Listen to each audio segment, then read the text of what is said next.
Good morning, everyone. Happy Saturday. It is Saturday, March 15th at 8:31 a.m. We are here as the Finance Committee to meet with multiple members of the town to go through our FY26 budget. So thanks for everyone for being here early on a Saturday. It is one of our very favorite annual traditions. This is a hybrid meeting. However, all members of the Finance Committee attending are in person. For the record, those here are Heather, Dan, Greg, Nick, Kyle, Skip, Mark, and myself, Victoria. Okay, so without further ado, we will be going through, like I said, multiple lines throughout today, but our very first guests are Paul Knoyer and team to go through the engineering, highway DPW, cemetery parks, and sewer budgets. So if you gentlemen would like to come up, Look at this crew. this crew, these guys. By weight, we win. You want the good chair? Fancy. Oh, thank you. Good morning. So I think it was 2 weeks ago. Three of us had the pleasure of sitting down with most of you. Paul unfortunately could not attend. We missed you very much at the wastewater treatment facility, and we were able to go through a lot of the questions that we already had preliminarily. I always like to note here for these particular meetings that everyone that we're speaking with, we have spoken to before as at least portions of the Finance Committee. So none of this is novel information for us. A lot of the purpose of this Saturday meeting is for the benefit of the town and for any folks that have any additional questions. We have 0 attendees, shocker, at 8:30 on a Saturday morning.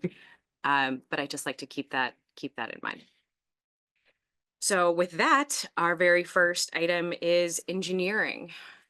If we'd like to take a 10,000-foot view of that budget for this year. Not sure what Brian went over with you that day. Pretty comprehensive. The budget's pretty simple. The only increase is really based on the MS4 Mhm. permit and the requirements of that. And those requirements get more substantial every year with the goal, we have a phosphorus number we have to remove for Flint Pond. And that's for us the biggest driver at this point. So really, that's the major increase in that, and the work we need to maintain compliance with that permit. Yep, Madam Chair, if I may. So the only thing that you'll notice on the operational budget is that we pulled the increase from MS4 out of there and it resides in capital. Because the MS4 This- improves our capital improvements. Right. It's, Same, water basins. Right. same money, just moved to a different budget, so. That's it.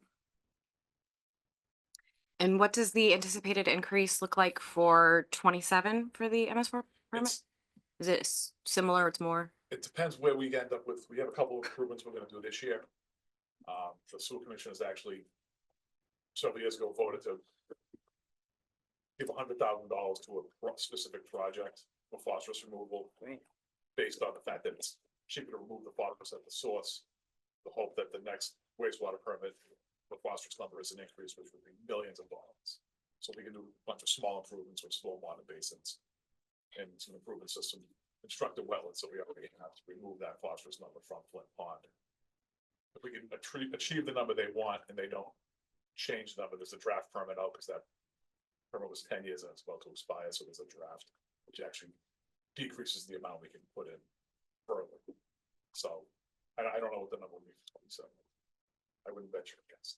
Wouldn't venture a guess. However, the improvements this year are to continue to mitigate the phosphorus contamination at the site in order to allow us to not have to build insane facilities in the Without, future. correct.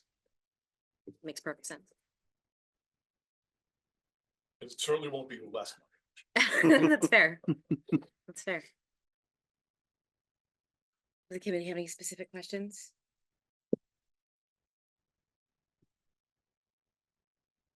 Easy peasy. So, Next on the list then would be the highway DPW. Kevin would love to speak to that. We would love to hear it. Go ahead, no, fine. No, it's all level funding, and I think the only lines that we adjusted were just our tree trimming, professional and technical, and the repair and maintenance. And that's just off of the last year's regular operating budget. But we're just picking and choosing what we're doing, keep the ship afloat. Try to continue the same level of service as best as we can, but keeping in mind that the costs of everything have gone through the roof. So, Madam Chair. Please. So, the maintenance, line went up by 10,000. The tree trimming went up by 10,000. And then the other, supply line went up by 10,000. So it's about a $30,000 increase that's not, either contractual or wage based. And those are all based on historic, trends that we're seeing with cost increase. And for us, the tree trimming is always gonna be a thing, and that's another one that doesn't get less expensive as time goes by. None of the trees we cut are, unfortunately small, they're all being the giant oaks and all. We have a lot of, which most people don't recognize, is we have a lot of all the town-owned properties that now are in people's backyards. It's great we take them for open space, but now we own that land. And a dead tree that's leaning over somebody's property, now we have to get somebody to remove that tree. Kevin's gotta work to find somebody that has a machine to either fit out there, or is it high somebody to climb it. So there's a lot more to it than. And as we continue to move into those wooded areas, the trees that have been dead for years, now we own. Because we've taken that land as public land, so that number's gonna continue to grow as well. well, and that being said though, most of those trees that fall into a yard or whatever, if they're already on the ground, we can handle it as a department, and then if there is any property damage after the fact, insurance or whatever, but I'm only saying this because it just happened twice. At Barbara Jean Street and then on Danielle's Drive, a lot of those plots that are behind the houses. Sometimes they'll have fences back there, pools or whatever, but if the tree's already on the ground, there's no other hazards. We can do it as a highway department, but as Paul said though, I'm starting to see a lot more of that. And when there's one tree, there's 7 more up the road with neighbors and everything, and then you end up having to do, and it's tricky because you're dealing with septic systems, other things trying to fit in between houses and. And I also think it's worth calling out that, this is a $10,000 increase, which is a handful of trees. I think anyone that's had trees removed on their private property understands how expensive that is. And with a budget this tight, it kind of forces you into a position to be more reactive than proactive, right? You have to either go for the trees that are falling down. Around like this. Right, or the ones that are like an imminent threat to property or life, right? Right, So it's we're unfortunate. still chasing that list.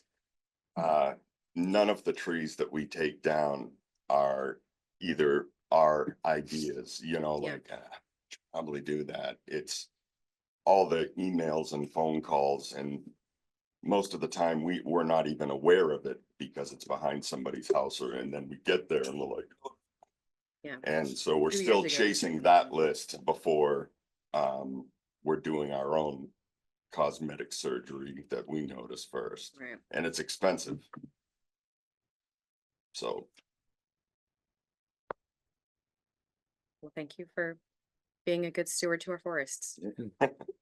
what's left? Yeah. All right, any additional questions from the committee? Okay, moving right along, cemeteries and parks. Yep, so as far as our operational budget goes, there's been no change at all. We're gonna continue on with the level funding with that. The only increases we have has been for salaries for our staff.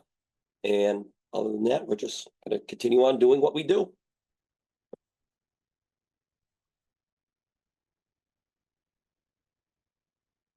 I have nothing to add. Going quick.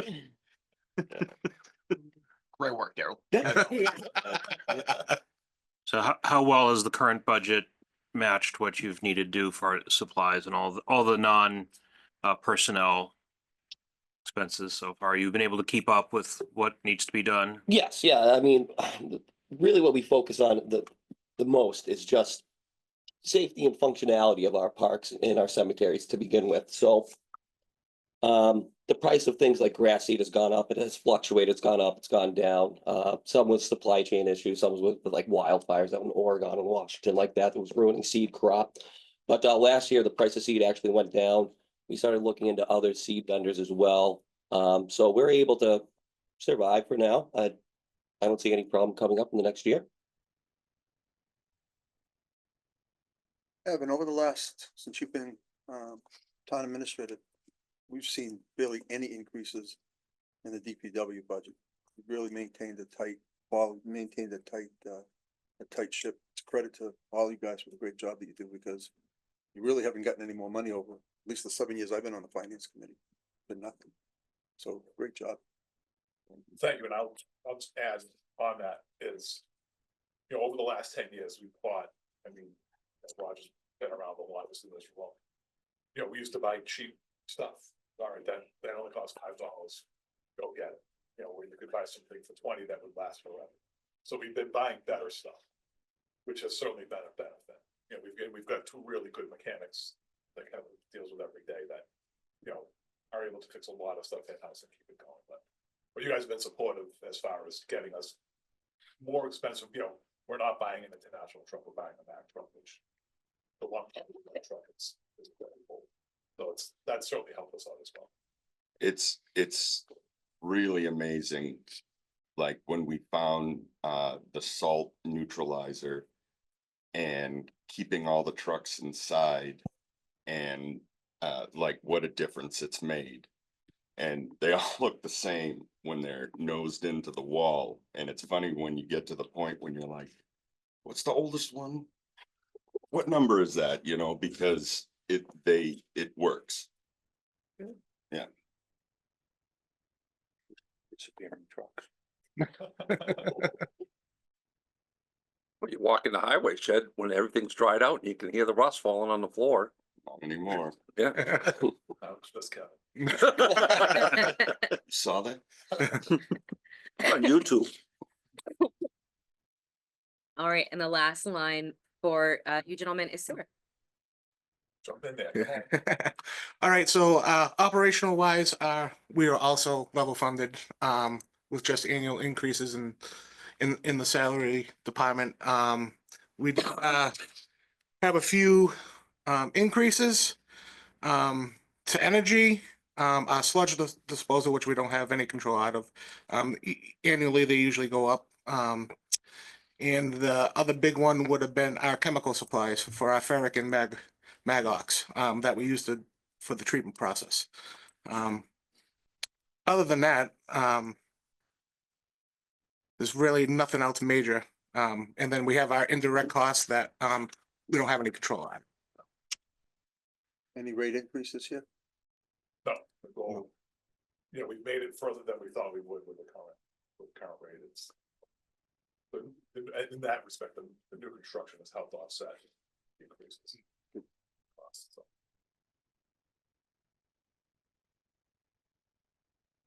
Any additional questions for these gentlemen from the board? I know I've seen people talk about communications and office supplies increases. I see there's some here. Is that what kind of office supplies and communications does the sewer department have that need the increases? Is that all? So, yeah, so the communication, so our pump stations work off of data. And each one has a cell device. So, the increases for the cost of that service that we get hit with the increase every year. We have 16 pump stations, so we have 16 cell modems out there that communicate all that information back to the sewer plant via the modem. So, which is Verizon service. And then the office supplies, we have a lot of software. Because we're the enterprise, we purchase all the electronic equipment is purchased through the enterprise, so, everything. And just, so everybody's aware of it, people watch this on TV, we have the indirect costs and that talked about. It's a number that Mary gives us that we, whatever our cost is, that we pay back to the community. But services from this, but for these guys, parts of their salary for insurance for the treatment plant trucks, health insurance, retirement benefits for the people that now are retired from the town, so that number's steadily gone up every year as well. Not by our choice. Steadily, brutally. Yeah, that- it's what, the numbers are the numbers. Yeah, I have the breakdown. The breakdown is $1,750,754 for the debt. And the indirect costs are $448,073. And then 28,000 for OPEB. How are we doing with OPEB liability overall? Making a dent in it? Yeah, and we have a new Policy. policy Working to on. implement for this year to try to bring that down. Okay, great. If there are no other questions. Thanks, guys. Go into Thank you. beautiful Saturday.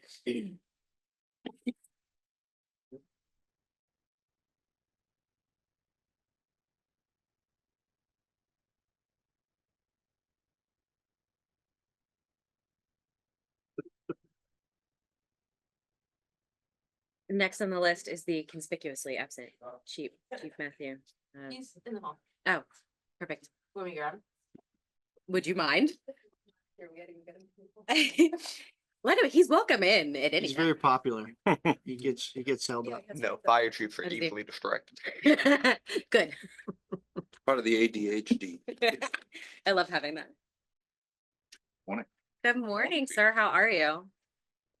Hi. Good. It's early on a Saturday. We appreciate you coming in. No problem. Well, please. This is nice. Yeah, right in front of you. Yep. Please take it away. Please give us your highlights for FY 26. Highlights for FY 26. I will jump right into it. The $1.4 million for another fire truck. We, during some upfitting of one of our trucks, we discovered that it has extensive rot and was a truck that was originally bought in an emergency type purchase when one of our other trucks pumps failed, and discovered that rot and said, it's going to take 4 years to get a new one. So we should definitely get this on the ball to go and see if we can get it, the process started. So unfortunately, that truck right now is out of service again, having pump issues. So thankfully, we do have a spare engine that we're able to use. So that's our big thing and what's weighing on me right now. The other items are, as far as capital stuff, is continuing with the maintenance of or the upfitting of Station 3, which is in process. We've got bids coming in for HVAC, new overhead doors, and starting some planning for updating the bathroom in the building.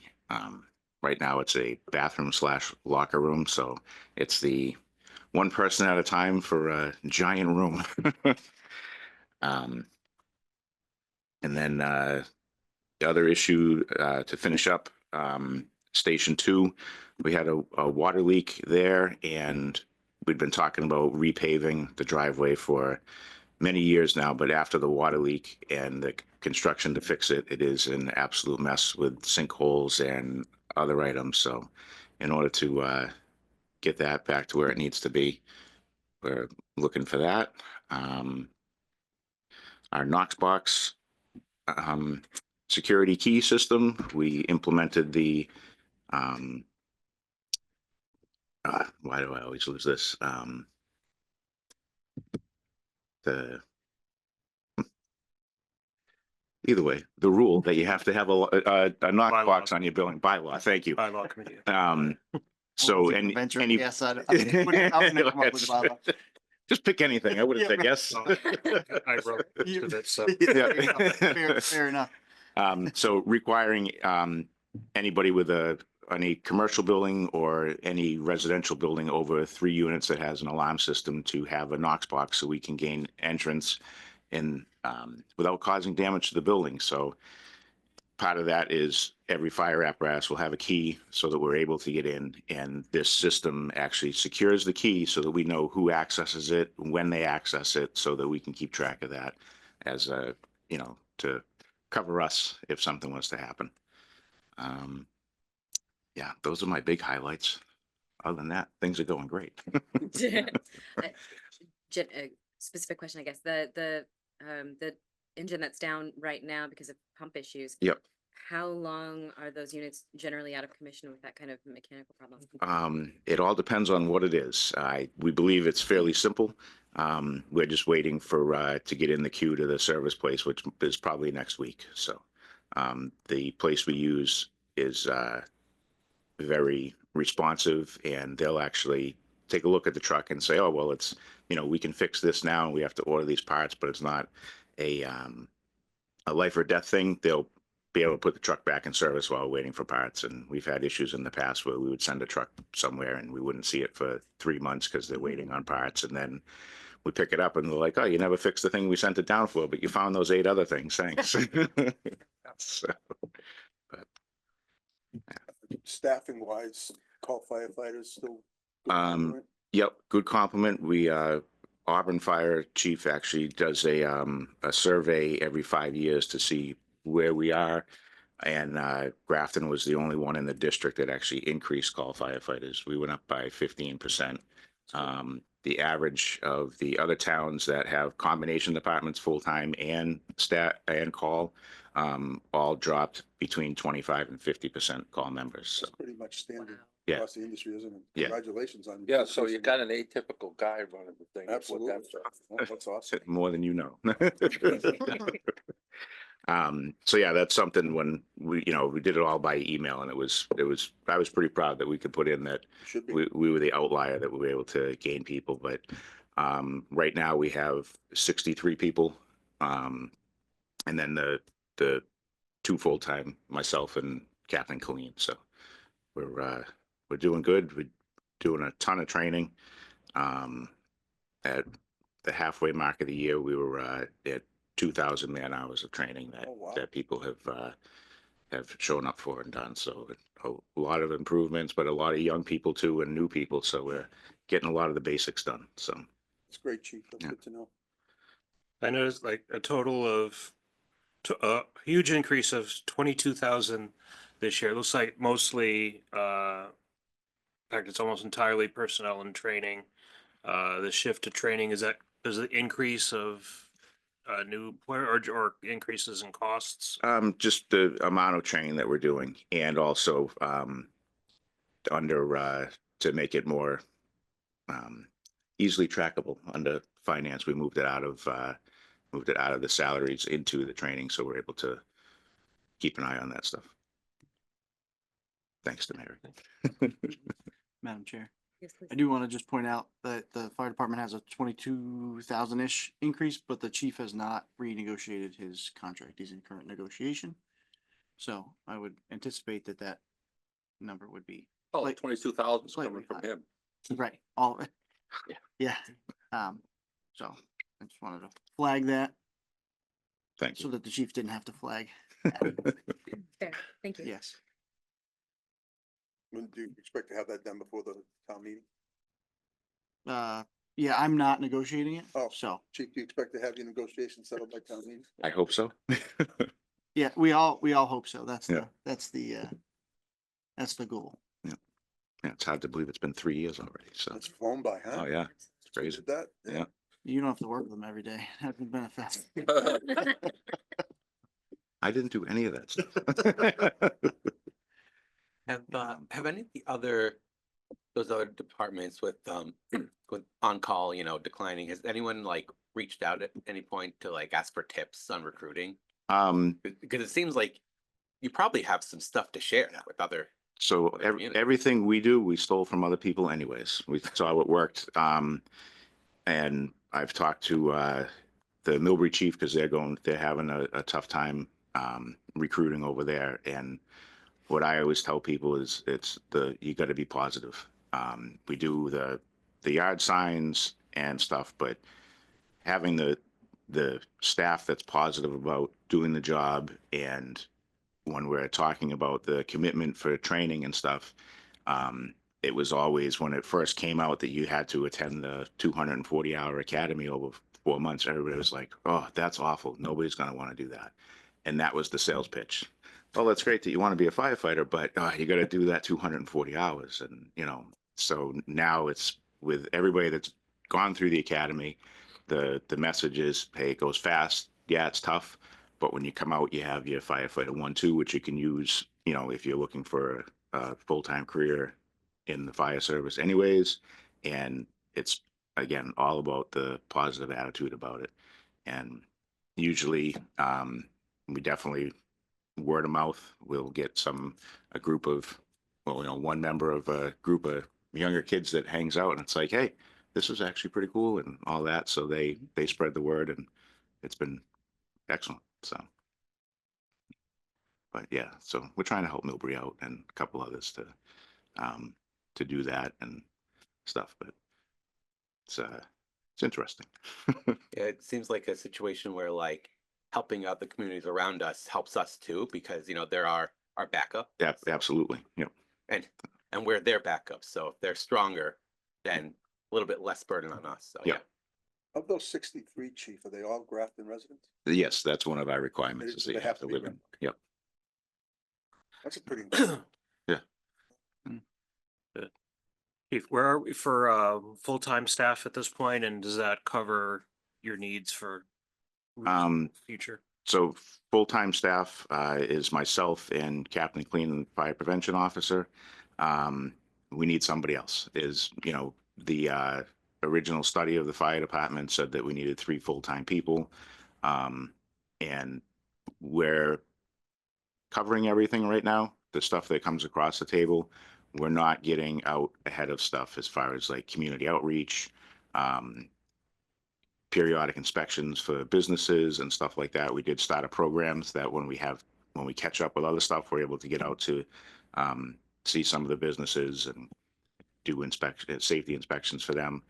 And the other aspect is the training side. We're doing a lot of training, and we need somebody that's able to track all of that and bring in new ideas. And with the call department, it would be good to have somebody that can flex their schedule to do the training at night or weekends like we do. So that's our big thing would be another person. So Is there a plan in the budget to add that third person? not at this time. It's a matter. Something we should start considering? Yeah, strongly? so I think sorry, chief. No, that's fine. For fiscal 27 and beyond, absolutely. Yeah. So, and maybe even seeing how this shakes out, you know, fiscal 26.5. So we'll see how that plays out. We've had conversations about it. It's definitely necessary. You know, as a person that listens to the radio all day and to the chagrin of my family, well into the evening, you know, it's chief on the radio at all hours, day and night. It's Deputy Chief Canoyer, all hours, day and night. These are you hear the same 5 people. It's great. We have great participation from all these other people, 4 people that are there all the time, and you just can't maintain that forever. I mean, people are going to burn out, be tired. So I think you need that third person. And then, you know, we probably need to talk about staffing beyond that, maintaining the call department. I'm not suggesting we go full time, but you really need to probably build out the bench a little bit so that people can can get some downtime. Yeah. Grafton's a busy place, It is. especially with the pike, the amount of calls that come through, it is a So- busy place. I don't know where you are or where we are with the override discussion. I guess we're having a meeting next week to talk Yep. about that. Yep. So if we're gonna go for a long-term override, not just 1 year, is this something that we should bake in? Because if I remember Yes. correctly, didn't we bake in the other full-time person the last time we Yes. did an override? Yep, Probably wanna do that here as correct. well, right? Yep, agreed. Yeah, the last one was schools, fire and capital stabilization. That's right. That's right, Craig. Yeah, I was thinking the same thing as everyone was talking, and like, we talk about, funding level services for the schools, and I feel like maybe we should be looking at all the departments and thinking about how level services will increase in cost in the next, 5-ish years. Because it seems like this is an example of, in order to maintain what we're currently doing, Mhm. we're gonna need this position. Maybe not necessarily this year, but within that 5-year window, like the earlier part of it, sounds like. I agree. And then the other part of it is increasing some of the um, funds for the call firefighters themselves. The base rate is $25 an hour, and they get $100 a year stipend for coming in and doing this work at all hours. So I would like to eventually be able to bring them up to a decent hourly wage that they're getting, and do some sort of merit type stipend for, if you make a certain percentage of calls, you get the full amount, depending on what that stipend would be. But Can we tie that rate to because it's not like a normal, like, single employee has a single compensation. It's like a whole class of people with the same thing. Could we like tie that to like the inflation rate or something, just so it doesn't get stale? Because it's been 25 for a while, right? for a few, we do actually do a COLA with it, so Okay. a 2% COLA. So that's been Okay. helpful over the years. What I would like to do is also, do a wider gap between what a firefighter gets paid versus a lieutenant versus a captain. There's not much change in the grades. Some of them will joke, like when they ride in the front seat, they're like, "Oh, you got to give me lieutenant's pay because I rode in the front seat." And it's like, well, okay, I'll get you that extra 25 cents, or whatever the difference is. So, but they still get in the seat anyways because they're dedicated. So, but I would like to eventually get to the point where we can reward them for that dedication. So, Chair, Yes, if I Liz. could just jump in. So I've been playing with some benchmarking, just to look at how Grafton compares to other communities, which is hard to do because every community's got different socioeconomic status, right? It's just, you could pick whatever communities you want based, try to get them to fit. So I did just the towns in Massachusetts that are between 18,000 and 22,000, just based strictly on population, because if you're looking at the fire department, it's really about how many calls you're gonna get, and the good indicator of that is how many people you have generally. And Grafton, out of the 14 communities I'm looking at, is the lowest by almost $700,000. So as far as bang for your buck, it doesn't get any better than Doesn't. Grafton Fire. Sounds like the school conversation. We hear that a lot. We Well, hear bang for your buck yeah. a lot about.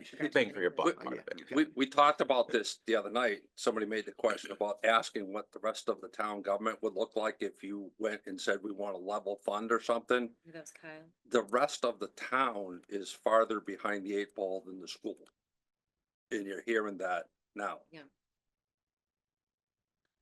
I made a comment about statutory education. The departments that are coming before us now are below that. The must have, not want to have, or any of that kind of stuff. So it's not a question of asking what the other half can do, because you're not comparing apples to apples. Everybody's not at a want to have, or whatever the town has voted to have in the past. It's what they really need to have. You probably covered this and I probably missed it because as I get older, I forget things, but the gear, are we doing anything with the PFAS to get PFAS free gear for the? yes, we're actually, the state is going to require, has passed a law. It's going to be required that you can't buy gear with PFAS. since I started and was in charge of the gear, we got rid of PFAS out of everything we could. The only thing that contains it in our gear right now is our vapor barrier in the gear, and that's a section that doesn't touch your skin, which was a big thing for me. And we've also been able to increase the amount of gear we have. So each member we're in the process of getting them a second set of gear so it can be laundered right away after a fire. And that way they're not out of service when it's being cleaned and stuff, because it takes almost a day and a half for it to dry and all dry, yeah. that. So, yeah. We've also put in for a grant for more washers or extractors for the gear and dryers so that we can keep everything clean for the members. But the cancer thing is a big thing on my list, so we try to do a lot to minimize as much as we can. So Glad to hear that, Chief. I noticed the non-salary and training session is level funded, not just level services. Can you talk about what that means as far as what we're able to get going forward? Is it reduction in services or? It's not really a reduction because we're doing a lot of stuff in-house. If we use more of that to bring outside instructors in, which we used to do in the past, but we have a lot of good in-house people right now. And if we did have, more in that stuff, we would definitely bring in outside help for specialized type training that we can't do ourselves. So. I was talking about the non-training, like No. equipment line and energy and all of that stuff. How does that level funding affect that? So the biggest thing is building maintenance, where we, I hate to say, smoke through that line item pretty quick. Renard HVAC, I'm pretty much first name basis with their whole staff. They're in the station all the time, and it's we eat through that pretty quick. So we usually end up moving stuff from other areas to cover that. But yeah, that's a big thing, is the station maintenance, and our communications line item with cell phones and all the different subscriptions for software and all that stuff are definitely creep up as time goes. So.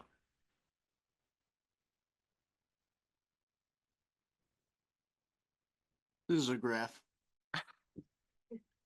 I made it just now. Yes, it is a graph. Well done. Thank you. Except the Oh, title you're not says kidding. police. It says police because I'm doing a pivot table and Okay. I'm gonna tell you right now. I don't know what I'm doing, Okay. but I'm proud that it came out as a graph. So I'm gonna It put looks this like up. a graph. But as you can see, Grafton is this red color here, and it's lower than all the other communities as far as price goes. So the communities we're using for this comparison are Ashland, Bourne, Foxborough, Gardner, Holden, Hopkinton, Newburyport, Norton, Pembroke, Sandwich, Situate, Sharon, Sudbury, and Winthrop. So this is spending amazing. on. Spending on fire. I just have one question on this. You might want to check the heading on the graph. I'm working on We- it. I'm working- Oh, okay. I we just already- didn't know whether you had pulled the wrong information. We already mentioned that Evan, that's unbelievable.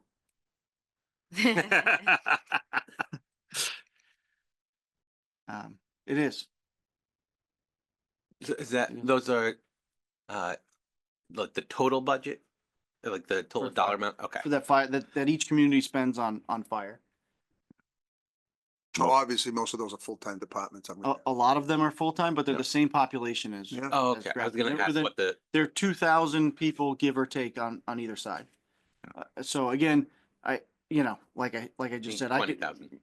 no. Oh, 2,000. Oh, okay. I Of wrote- what we, or where we are. So 18 to 22,000. You can start adding in economic factors. You can start putting budget in there.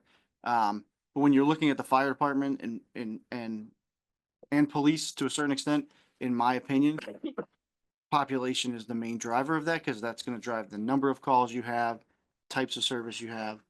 And, just looking at that, as far as population goes, Grafton spends less money than anybody else. It'd be interesting to see number of fire calls per community as well Yeah, with Yeah. that. Yep, Cause I agree. that would really show, So this is just using this is the, just the budget. this is the DLS data that you can get out of the benchmarking Yep. tool that they have. Yep. So I don't have call. Yeah, there's a lot of factors, whether they yeah. run an ambulance or not. No, I based on understand your- that, but your just look at call. fire calls alone, Right. Yeah. cause the departments break out fire versus EMS. Cor- right? Correct. Yep. So I would love to see fire calls based on that budget. Yeah. Cause that's amazing.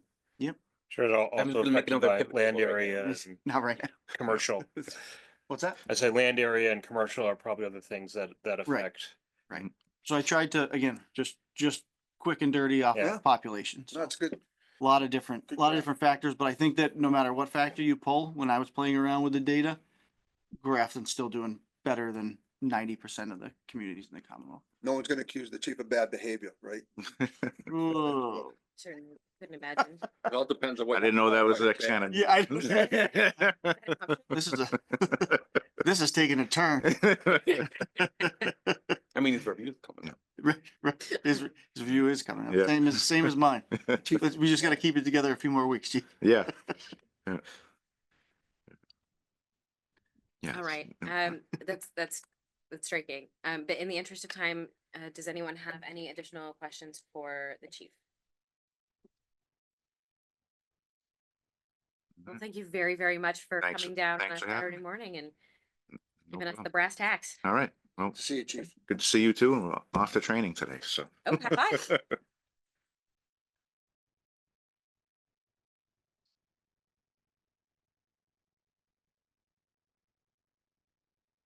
And the third full-time position that was mentioning that he's suffering for, I believe that the survey that outlined that would be a requirement for our fire department, I mean, 10 years ago at this point? 2018. 2018, Yeah, it's the MRI study from 2018. 7 years ago. Thank you. To be I wasn't gonna do that specific, math. Madam Chair. Yeah, no, 7 years. I very much so appreciate the specificity, but that is a long time for, it's not a new thing, right? It is, right? Yeah, that's not new. Okay, Chief Minardi, thank you so much for your patience. Really appreciate it. Come on up. Good morning. Good morning. Happy Saturday. Happy Saturday. Be nice if the sun came out, I think. Did it finally come up? No, No. not yet. It would be nice if Be nice, though, I'm sorry. Maybe uh, that'll be our gift when we get out. Well, it's nice to meet you. Thank you for stopping by. Please go ahead and jump right in and give us the highlights of your FY26 budget. Okay, first, I'd like to thank the members of the board for the work that you do. I'm sure, sometimes it seems pretty thankless. And I know that the town certainly needs you folks and your guidance going forward, especially this year. It's a difficult year. So thank you for what you do and thank you for your support on public safety. So with that said, we'll dive in here. Total budget for the police department fiscal 26, $3,367,339 to 2.83% increase. So we'll hit the high notes on these line items. The first one that might jump off at you is the department head. I can assure you I didn't get almost a $50,000 increase. So fiscal 25, that reflected just the base pay of that position, and it didn't include like education incentive and stipends, et cetera. So in fiscal 26, it's inclusive of the financial package. That's why that looks so different. Would have been deserved anyway. Chief. Well, thank you very much. So department assistant, that line item includes our dispatchers and our administrative assistant. That increased slightly, basically just due to collective bargaining. Wages permanent, it looks like it decreased a little bit, and that was from attrition. So we had some senior people retire from top step, and then of course the new people that come in at lower steps. So that's slightly different. Police wages part-time and overtime did not change. Longevity, we restructured the longevity in the interest of recruiting and retaining. The longevity we did not pay until 15 years of service. So we restructured that to start paying incrementally at 5 years up to. So that was the reason for the increase in that. The holidays went down slightly. Again, that was through, the hourly rate through attrition. And the Quinn bill was an increase there also because of the collective bargaining agreement. A number of years ago, well, if you don't understand the Quinn bill, it's a 25% pay increase for a master's degree, 20% for a bachelor's degree, 10% for an associate's degree. And when that started, the state and the town they split the cost. So a number of years ago, the state decided to stop paying, and the town decided to bear the financial burden, but it grandfathered those officers in at that point. And going forward, there was a stipend system, and it was significantly less than what the Quinn bill paid. So again, in the interest of recruiting and retaining, the collective bargaining unit agreed with the town to adopt the full Quinn bill across the board. Because of course, there's a great value in having educated police officers working for us. So that explains the increase there. The shift differential, again, collective bargaining. We had no changes in court attendance. Stipends remain the same. Police uniform allowance, that simply transferred down to another line item for police uniforms. So previously, we would cut a check to each officer for an amount for their police uniform allowance. And now the town essentially, or the police department, is a fiduciary for it. So they just submit receipts and we pay from their basic account. Energy hasn't changed. Building, repair, and maintenance hasn't changed. Slight increase in what you see is maintenance contract. That's our computer-aided dispatch and our records management system. That's just an annual increase. And there's no changes you see from rentals, leases. Really, there's no changes going down the rest of the line with any of these items. That's it. They all remained the same from that point on. Evan, one of the things that when Angeline and I met with the chief, we talked about the regional dispatch and what the impact on the budget's gonna be. You have an update for us on where that stands? Yeah, currently we're on track to open the rec August of 2026. That's where we're headed. We haven't really got down to the assessment portion. However, the first 3 years are covered 100%, so we'll have 100%. The dispatch line goes away for 3 years. We obviously need to be very cognizant that it's going to come back. It will come back. And then year 4 is 50%, year 5 is 75%, and year 6 is 100%. So That's how much we pay that for those. of our assessment value, Yep. which will not be the full amount of what we pay today. And so it's hard for me to tell you what the assessment value is going to be because there's a lot of factors that go into that. We started the rec, we had 2 communities, we're already up to 3. Mm. I know of several more that are knocking at our door right now. Exciting. And so it's hard to say what our actual assessment will be, but it's gonna be, in the neighborhood of, we're gonna pay probably 20% of what we're paying today. So I think we're in great shape. I'm just trying to get to that that line. So that's, maybe 300-ish thousand, maybe 280 somewhere in there. It's, again, a lot of variables at play there, but So yeah, it won't impact the budget until fiscal 27. correct. Yeah, maybe even into 28, depending on how everything falls. Again, we're slated to open in August of 26. We haven't actually started construction. Digging, yeah. We have design. We're going through permitting now. The chiefs and I am on the I go with the ops committee where I tag along. So we're doing software demos right now. We've been to different police departments and seen different things and different recs. So we're building all of that out. If you get a chance, I don't know if you've been out there, it's a hall, but check out the Patriot Rec in Pepperell. Mhm. It's a really good Okay. regional. We will add that to the list. It may already be something we're discussing. We're going to, we went to West Sunrise, Springfield right, yeah. PD, which was nice for me because it's really just over the mountain. It's the shortest commute I've had in a long time. I'm still the last person to get there though, which is interesting. You didn't have to admit that. No, I'm just saying, because somebody, one of the officers was watching going like, that guy didn't even get it. No, I was 5 minutes early, but not early enough for police and fire.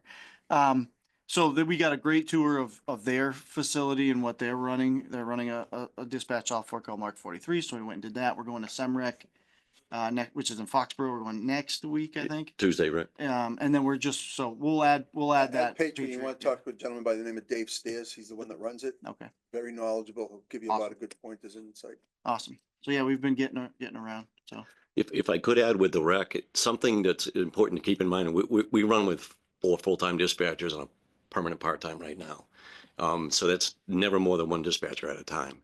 So going to the rec, the coverage is going to be a lot better for our dispatchers. I mean, we're really at the point where our dispatchers are stretched super, super thin at this point. You're 1 critical incident away from, these people being completely overwhelmed. And so going to the rec provides, just that surge protection essentially. And, entirely new CAD RMS and upgrading our radio system, and all that cost really would be on us if we were to stay here. Because it wouldn't really be feasible to continue on with just 1 dispatcher on the desk all the time. So it's really stepping up our game and allowing us to be much more safe and provide a better service at a reduced cost overall. So that's really, it's a great project that we're doing with that. I think the way that you're also running the project up to its execution has been extremely commendable, right? Because I know that there was a lot of hesitancy, there were communities dropping out, but now we've had another one come in to hear that there are more communities that are saying, wait a minute, that looks pretty good, right? I want to absolutely commend you on continuing this narrative and showing the positivity for the communities, both from a financial and a safety perspective, that having the rec will allow across central Massachusetts. So I think it's an awesome job. Great, thank you. One of the advantages of the rec was equipment upgrades on our side that we have to do. Do we have a timeline for those at this point? Not entirely. So we are, we put into the dispatch grant for the, dispatch grant, the 911 grant. We put in for fiber upgrades. So we're now going to be linked fiber in the next fiscal year with Westboro and Southboro. So we'll have a complete overhaul there. What I anticipate will happen is we will open the rec, and then the operations committee and the governance committee will vote on which community is getting what upgrades at what time. We're just not really there yet. We're still assessing who's the weakest link pretty much at this point. But by having that fiber backhaul, that's going to be most of your radio communications back to the rec is going to just travel over that fiber. You really only need the radio and microwave, for hitting people in the community, not literally, and then also just sending that information direct back. So we're working all of that out right now, but I anticipate that the changes to Grafton's radio that would have been between 5 and 7 million. I think that'll take a few years, and again we'll also do that based upon who else is has a maybe worse component than we have, but. Excited about it. We're Yeah. having a great time. We already have a reputation. I heard this from one of my other friends that does rec work, that they think that we're getting interest because we already have a reputation of being a good group to work with, really easy to work with, and also really dedicated to the mission, which is nice to hear, because I think that's what the culture that we've tried to create there. So it's going well. Short answer, Greg, I don't know. Thank you. I stopped there and I was like, oh man, I don't remember what the question was. I just. Classic short answer. Yes, right. Political science major. Just With- keep talking till you bore your audience and they move on. What is this? With the Quinn bill and the state no longer paying their part of it, how is that not an illegal unfunded mandate from the state? Eliminated the That- program in That's a 2009. 2-part question. No, but the legislature eliminated the Right. program. Okay, so this is And a lot not, of the this is old news. contracts. Yeah, no, this is not old an news. unfunded However, mandate. so what Grafton was doing was we had the grandfathered or legacy officers that were getting Quinn bill. They were paid the full Quinn bill, just obviously out of Grafton taxpayers' money. And then everyone else, the new officers, they all had an educational stipend, which was a less advantageous deal. However, what we witnessed, and I think this is happening all over, not just in our central Mass catchment, is unions were negotiating successfully to have everybody be at that Quinn bill level, new or legacy. And so, the writing was on the wall for us. It was just a matter of when we would implement it. but again, having, as the chief talked about, you know, you've got some really seasoned folks that are retiring and you're trying to attract new talent and get good people.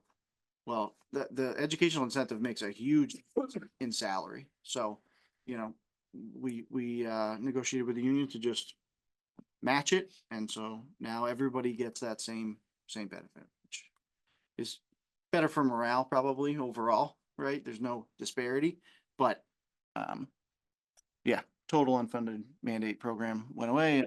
Yeah, Just is what it is. Back in the budget crunch of 2009, a lot of the yeah. contracts had that the town wasn't responsible for the other 50% if the state program went Mhm. away.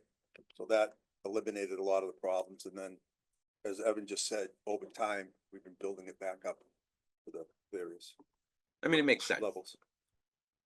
It's a good program for the office. Yeah.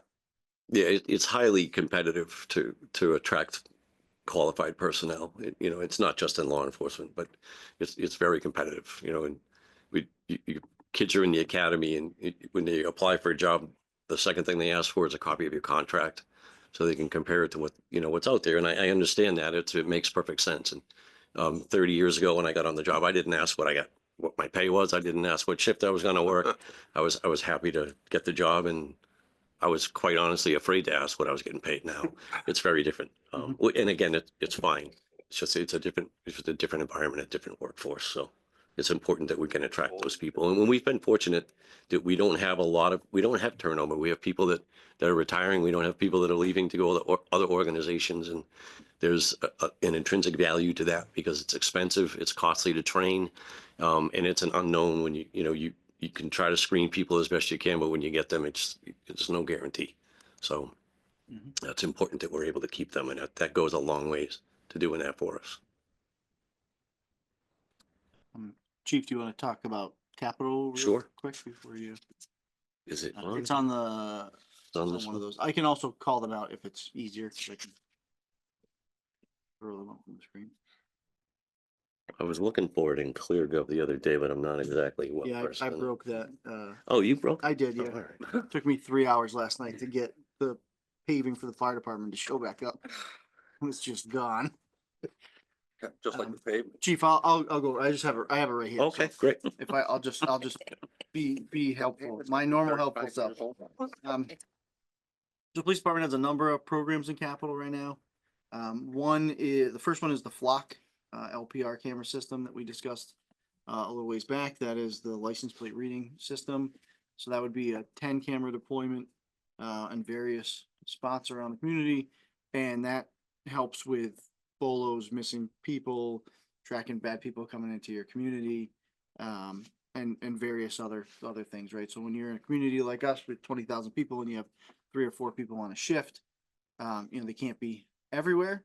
But when you start looking for someone, this is one of the tools in the arsenal. So that's a $70,000 project, but that covers installation, year 1 services and year 2 services. So it's actually 2 years worth of the product. Taser replacement program, it's $21,000 in there. That is our annual fee that we're paying for that taser replacement program. Cruisers are in here as well, as we've discussed many times. That's $140,000. We also have 2 other newer initiatives since the chief came on. One is suppressed patrol rifles. We discussed that. It's about a $30,000 bill. That is mainly aimed at it's all noise suppression, but it's aimed at reducing hearing loss for our officers. So when they go to the range and train, they have their PPE on and all of that stuff. But if they do need to use their patrol rifles in the real world, they are very loud and do cause hearing loss for a number of officers. So we want to make sure that we're protecting folks. And then last is the UPS, also known as the uninterruptible power supply for the police department. That's about a $25,000 overhaul to just bring that system back up to standard. It is in its end of life right now, and How they're old having is the issues. station? 2016, I Right. believe. 2016. So it's in good shape. And the mechanical systems are in good shape and everything. Yeah, I mean, I think we're gonna have Yeah, to Ray probably- Mead came through, did an inspection and said we were looking pretty good, but we did have a substantial amount of money in plumbing upgrades recently, not upgrades, but just repairs. It's up before it got too old, Yeah. where we had a problem, but It's one of those buildings and, you know, you see it and I see it, and I'm sure. But you build a new building and you get a certain amount of grace period where everything is just like, oh, it's perfect. I don't have to do anything. And then it all just starts to All at roll the up. same time. Exactly. So I think we're on the cusp of that a little bit with that building, because it's original in great shape. HVAC, right? Yeah. It's maintained really well. It's in great shape. It looks beautiful, but stuff is just old. So older. 10 So years. Is that one of the buildings that's getting the IR roof scanning treatment? They did pay us a visit. I don't know if there's. no, that was just a regular roof inspection. Yeah. No IR at the police department. No. So it's on our list. We want to do IR on all of them, but we tried to pick the worst roofs. No, Exactly, it yeah. makes sense. It would have almost been interesting to have like a control, like something like the police department, which is older but not ancient, just to kind of assess like what does 10 years actually get us from a quantitative Right. perspective. If the finance committee would like to buy me an IR drone, Oh, I'm happy to do those. I see. Okay.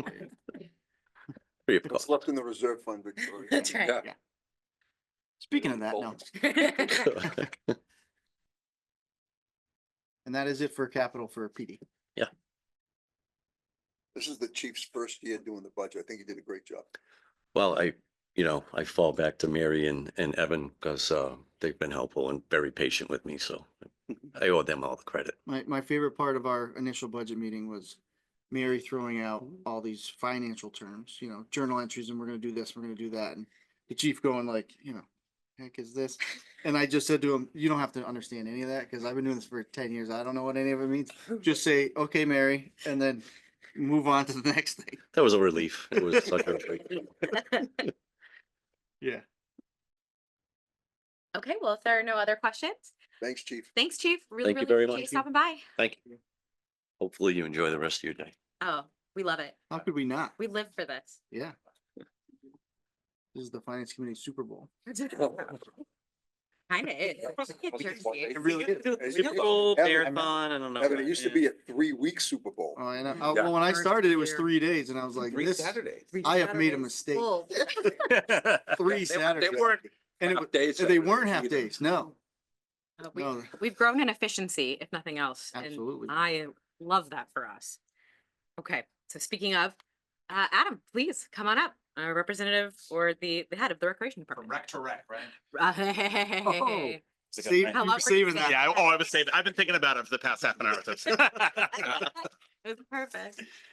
Yeah. Well, welcome to your first, I guess, Super Bowl Saturday. This is my first in person. I did one on Zoom last year, so That's it's my first time in right. person. So Nice to forget. see you. yeah, nice to see you all in person. So Welcome. thank you. Happy to talk anything in particular you guys have about the budget. There's a couple of increases and decreases. One of the more significant ones that I just want to touch on is the department made a commitment this past year under my rule, so to speak, to bring in more inclusive and adaptive programming. So the revolving account absorbed a new full-time staff member that would support adaptive and inclusive programming. She started in January.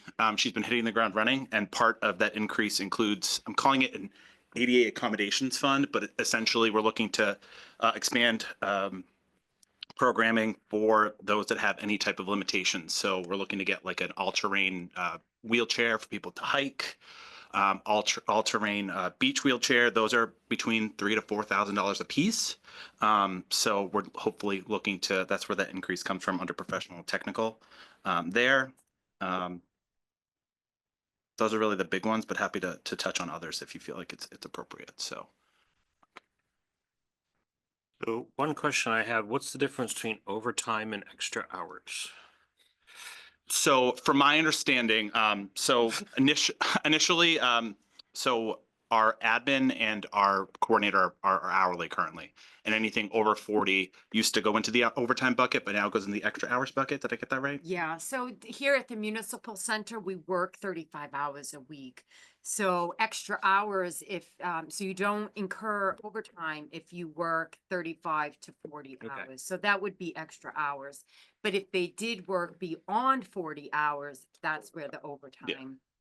And sometimes our staff, like, you know, our admin especially, like, will take a call at 12:30 when she leaves, and then it goes for 30 minutes because it's a complaint or it's a great thing and she's on the phone. So we're trending up in that category just because of different events, different phone calls and things like that. So More community engagement is not a bad thing. yes, we've seen a significant increase in our just overall our events. I think we've been really intentional about pushing it out to the community and getting involved. My job has been focused on, outside of the therapeutic rec stuff, is focus on getting out more into the community, talking to CPAC and all these other community organizations to really kind of put our footprint in the community if it's not there already.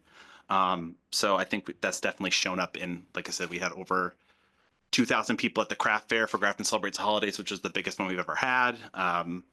So hoping we can have 20,000 people, every Grafton resident come to all the programs. So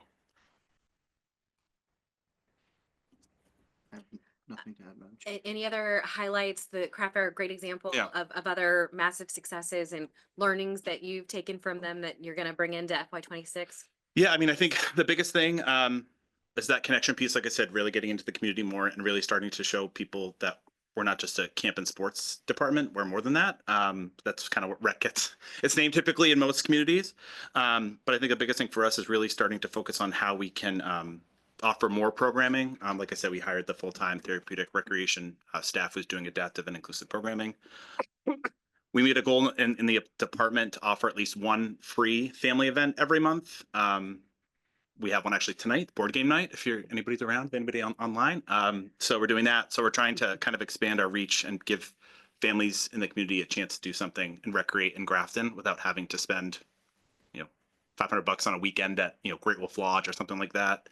Those are the biggest things there. And I think that's kind of it. And I think the biggest thing is just expanding what we've done. When I started, our summer days program had 60 kids. That's our summer camp style program at Millbury Street. We're at over 120 a week now. So we expanded access there. Just really trying to answer the need of the community. So yeah. Phenomenal. Yeah, excellent job. Yeah. Do I talk about capital too with the playground or? Sure, go ahead. Yeah, sure. So we've got two projects. One this fiscal year that we're proposing is for Ferry Street Playground. I actually didn't talk about it in our accomplishments or anything, but the Rec Commission created a 5-year capital plan that's internal. It's on our website. The first project being Ferry Street Playground replacement.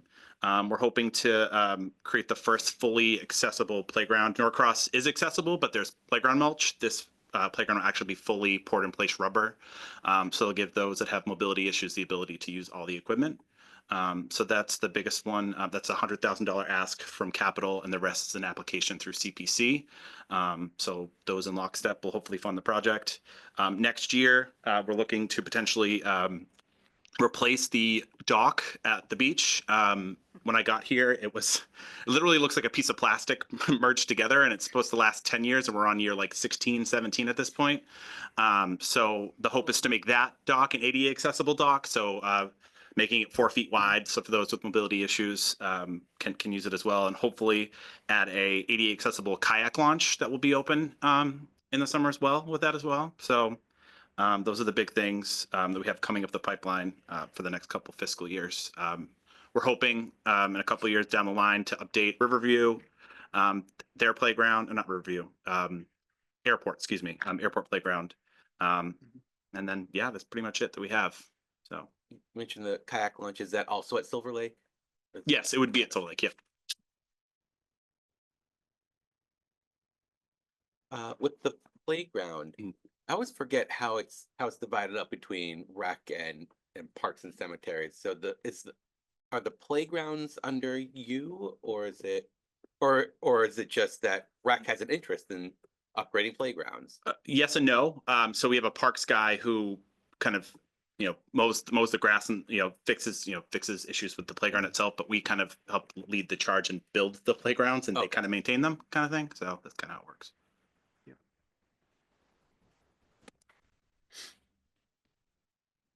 Well, excellent. Thank you so much for stopping by on Saturday morning, and thanks for all of your great work. We hear phenomenal feedback about all of the new activities and things that are going on. It's awesome. Awesome. Thank you very much. Thank you.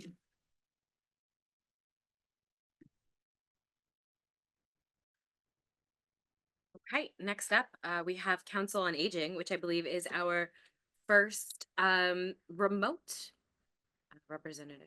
I think Shannon is online. Hi, Shannon. We can't hear. You are on Sure mute. can't. Can you see my video? Yes, we got it now, Shannon. Good morning. Hi, everyone. Hello. Let's see. I'm sorry. So my budget, it's pretty much the same from last year. I haven't changed anything. The only thing that I have updated is the conference fees, excuse me, not the conference fees, the membership fees for the Mass Council on Aging. Those fees have increased only slightly, but other than that, everything has stayed level funded.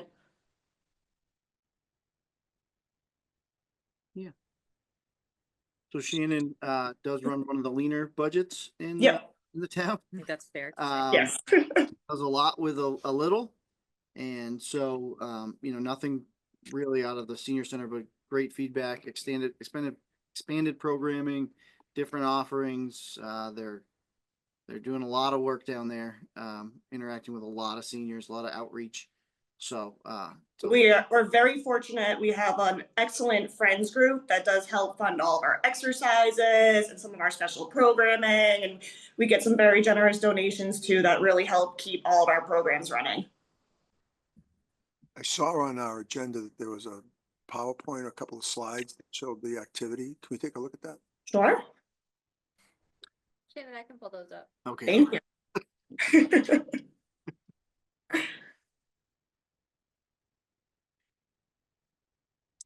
Good memory.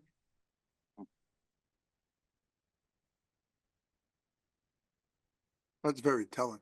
Just what you just said, that Yeah. shows. It shows all the increases that we've had. This one goes until, let's see, it's a little small, 2023. And then, oh, excuse me, 2024. Yes. Just to show we keep growing. The senior population in Grafton does keep growing as the baby boomers get older. And now Gen X is starting to get to that 60+ age too. And Come on. It's salting me on a Saturday morning. no, you're at the young end. I Not to thought. mention baby boomers too. On the cusp. Sorry. But we keep bringing in more and more programs, trying to meet the needs of everyone. We do have a thriving younger group that's really becoming active at the senior center too, which is fun to see. Bringing in a lot more health and wellness education, a lot more exercise. This past year, we brought in tap dancing, which has been a big hit, and just trying to keep it thriving in there. And I think we're doing a good job at that. You certainly are. Thank you. Hey Shannon, this is Kyle. One question Sure. that I'm remembering from last year is I believe the kitchen is on the docket in the future to be renovated. What year do we have that scheduled out for? I believe that we have that for fiscal year 2029 in the capital. And then this year I did also build into the capital budget a new senior center van, just because those are good for about 120,000 miles. So it's anticipated by that time we'll need a new one. Great, thank you so much. Yeah.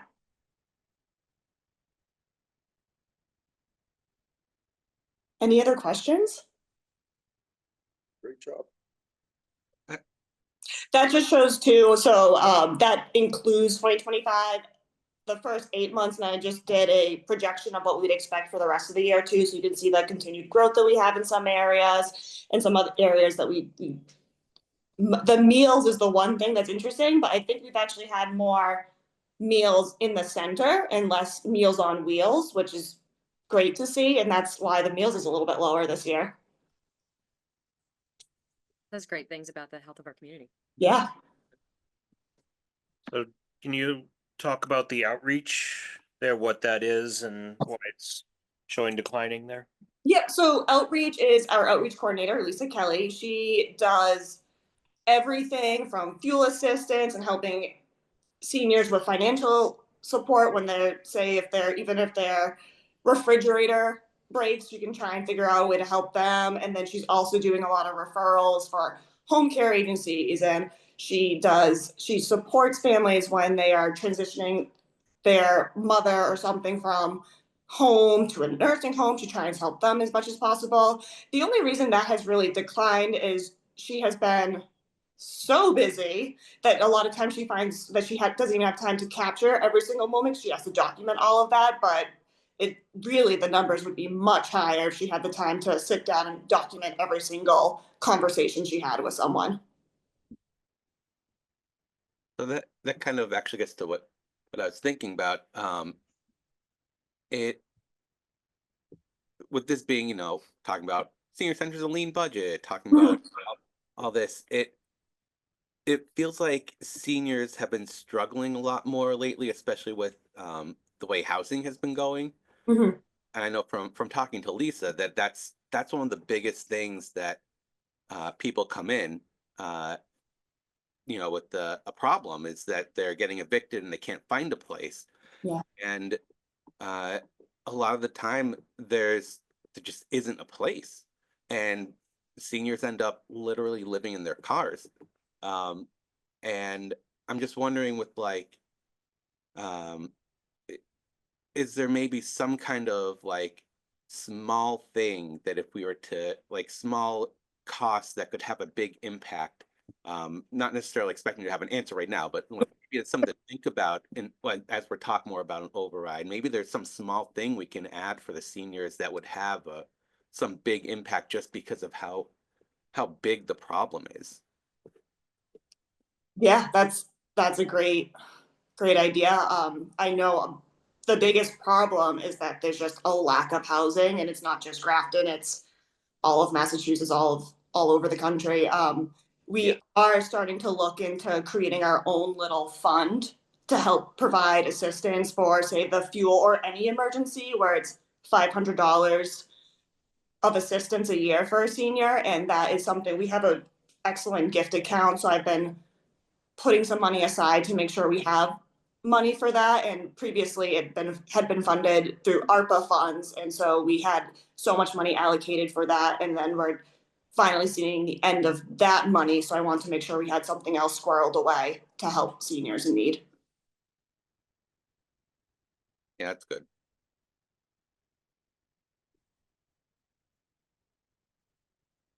Any additional questions? Okay, Shannon, thank you so much for your time this morning. Thank you so much.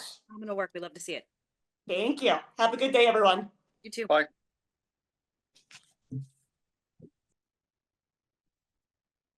Okay, and that brings us on to Tom, who is also joining us virtually. Good morning, Tom. How are you? I'm well, thank you. Good to be here. Good to see you. Okay, so right on into libraries, please. Give us your highlights for this fiscal year's budget. Sure. So good morning, everyone. And I guess I'd like to just provide a look at what the library's been doing, looking at the numbers from 2024, and so a bit of an idea of what we'd like to do moving forward. So I've been the director at the library since June last year, June 2024. And what I've learned about the library is that we are a community destination, that we're really viewed in the community as a community hub. The library is open 2,722 hours over 296 days in 2024. And that included 600 hours after 5 p.m., as well as 245 hours on Saturdays. So we're certainly available when the people are looking for us. During those hours, we welcomed 68,804 visitors, which is pretty amazing. We offer library programs. We offered and so again, these are 2024 numbers. We offered 531 programs for all ages, and those programs had 13,480 attendees. So people are certainly responding to what we're offering to them. Some of the things we are offering are library babies and toddler time, scavenger hunts, book clubs for all ages, free comic book day, spring egg hunt, which again, we're doing this year, preschool outreach with local schools, and also offered story times at both the library and offsite at the Willard House and Clock Museum and at local schools. Over 1,740 people visited us for trick or treating, which was a little overwhelming and kind of wonderful as well. For the Halloween trick or treating, we were also a Frosty stop for the Grafton Celebrates the Holidays, and we had over 420 people visiting us that day. We also initiated a Pen Pal program, which is one of our newer programs we offered here, which we're pretty excited about. It's a Pen Pal program where we pair up patrons with a patron from another Grafton, from Ohio, Grafton, Ohio, or Grafton, West Virginia, or Grafton, Wisconsin, and they share postcards or letters, or in some cases artwork, and back and forth. We've had 190 participants over the 4 libraries. 68 of them have been Grafton residents. So people are really responding to the things that we're offering. We're trying to do innovative things, and people are responding.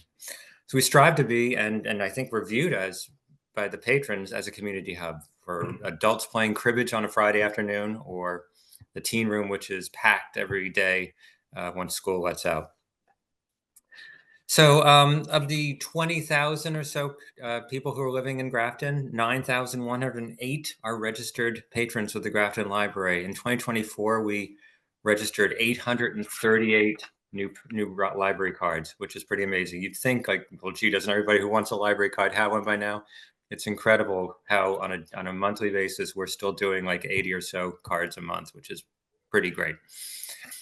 Our collection, we have over 72,000 items in our collection. Those include books, DVDs, large print books, graphic novels, magazines. We try to really vary it, lots of different formats, because that meets the needs of more people.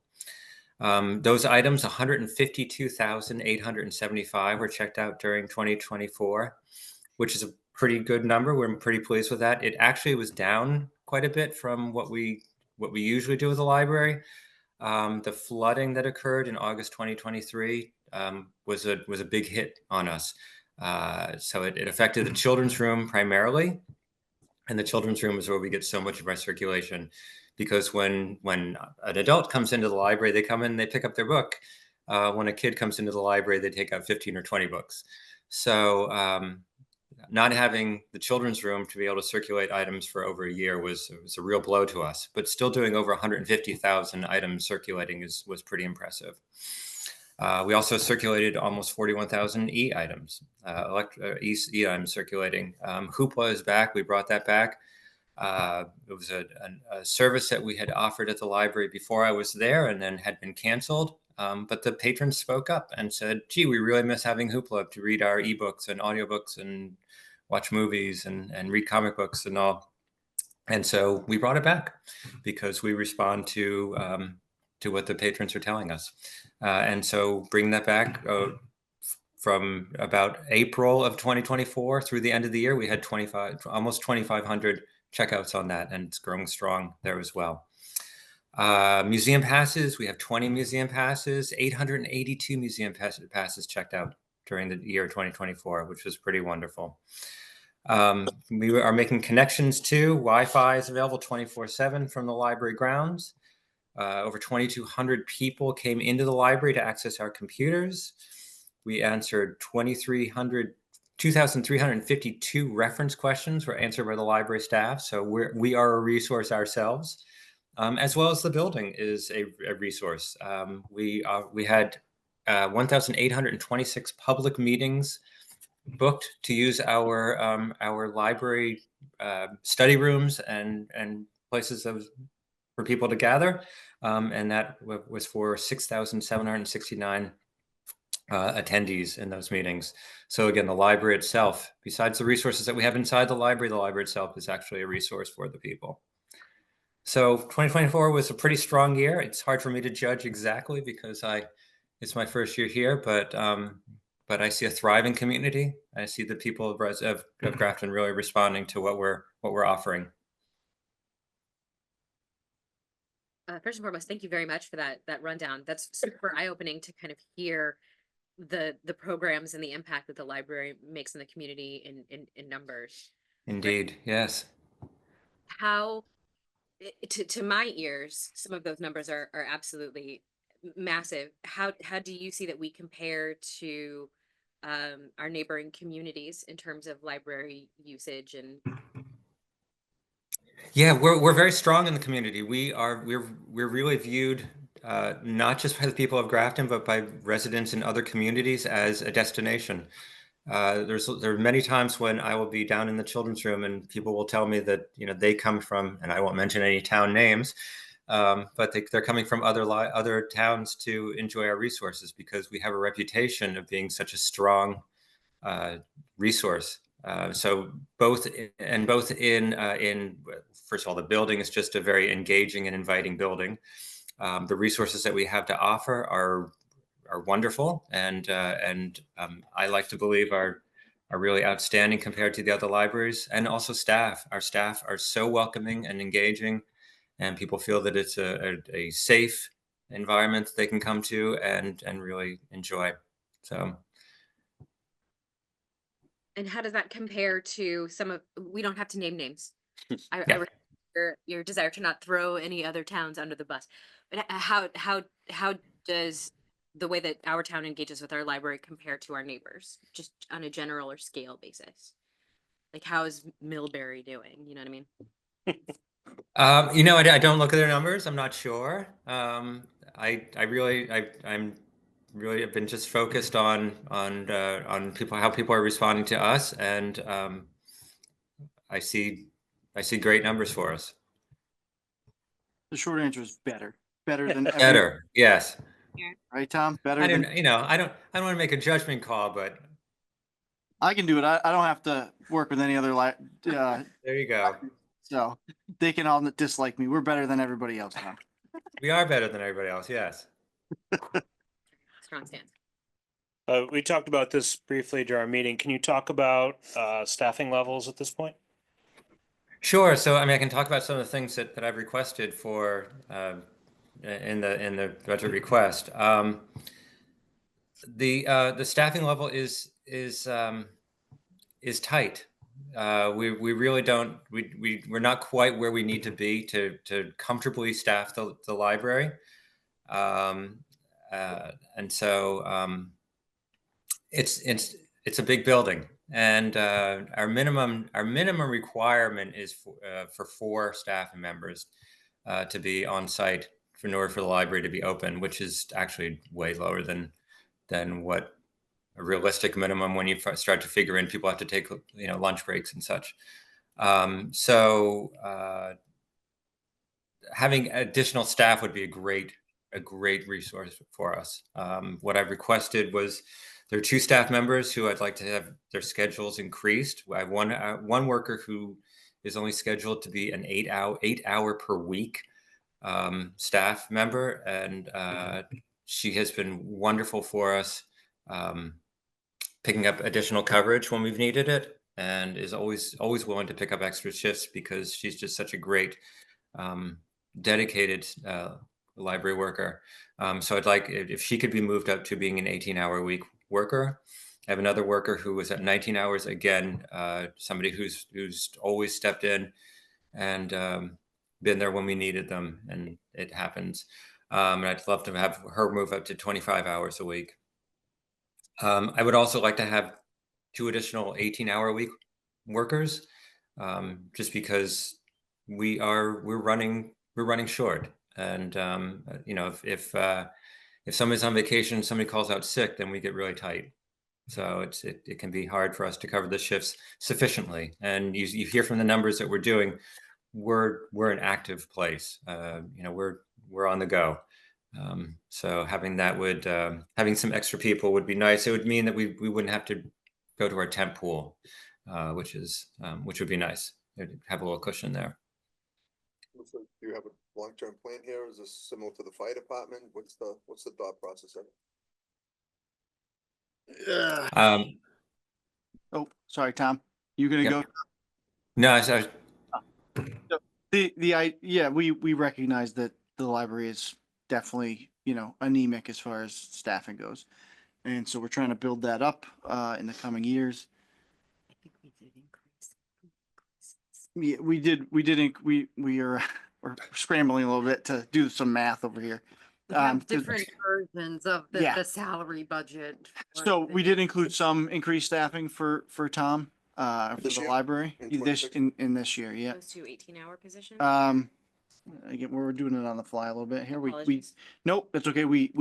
Our apologies. We don't remember what we did. So Mary's got like 40 spreadsheets up trying to figure out where she itemized it, but we recognize that problem and whether we do it, in fiscal 26 or look for some more in fiscal 27, I would anticipate that this is a request that goes well into fiscal 28, fiscal 29, because we are down staff, no doubt about it. That's a very big building for 4 people. It's a very big building for 6 people. So, I think we recognize that. It's just a matter of finding the funding to do it. Of course. And Tom's been just while I have the mic, Tom's been a great addition to the Grafton Public Library. Been fantastic to work with, both Will and I. Speaking for Will, too, just really enjoy working with Tom and his leadership skills and his vision for the library and just his general love of library science and interacting with patrons and all that. It's really wonderful to see. And of course, we want to support him and the Grafton Public Library in any way that we can. I appreciate that. Thank you. There were a couple areas of increases in the budget that we talked about, the contracted services and the programs. Can you tell us about those? Sure. So again, for staffing, there is written in the union contract, there is a 2% increase that is in that charter, I guess you would say. So I was requesting for that. There's also the Massachusetts Board of Library Commissioners, which is the state commission that we get a fair amount of funding from. They're also the ones who determine whether the library is a certified library or not. And they require, based on our library, our town size, that we are spending 15% of our budget, of our overall budget, on library resources, materials, educational materials, which in effect means things that can be checked out by the patrons. So whether they're books, whether they're DVDs, whether they are cake pans or magazines or whatever it might be, as long as we're spending it on resources that can be checked out by the patrons, it counts towards the percentage. Previously, the percentage had been incorrectly listed as 13%. And for our size, it's actually 15%, which doesn't sound like a lot at 2%, but 2% of the overall budget is considerable. So I am requesting that we make sure that be corrected for this year, for this coming fiscal year, that we have it in as 15%.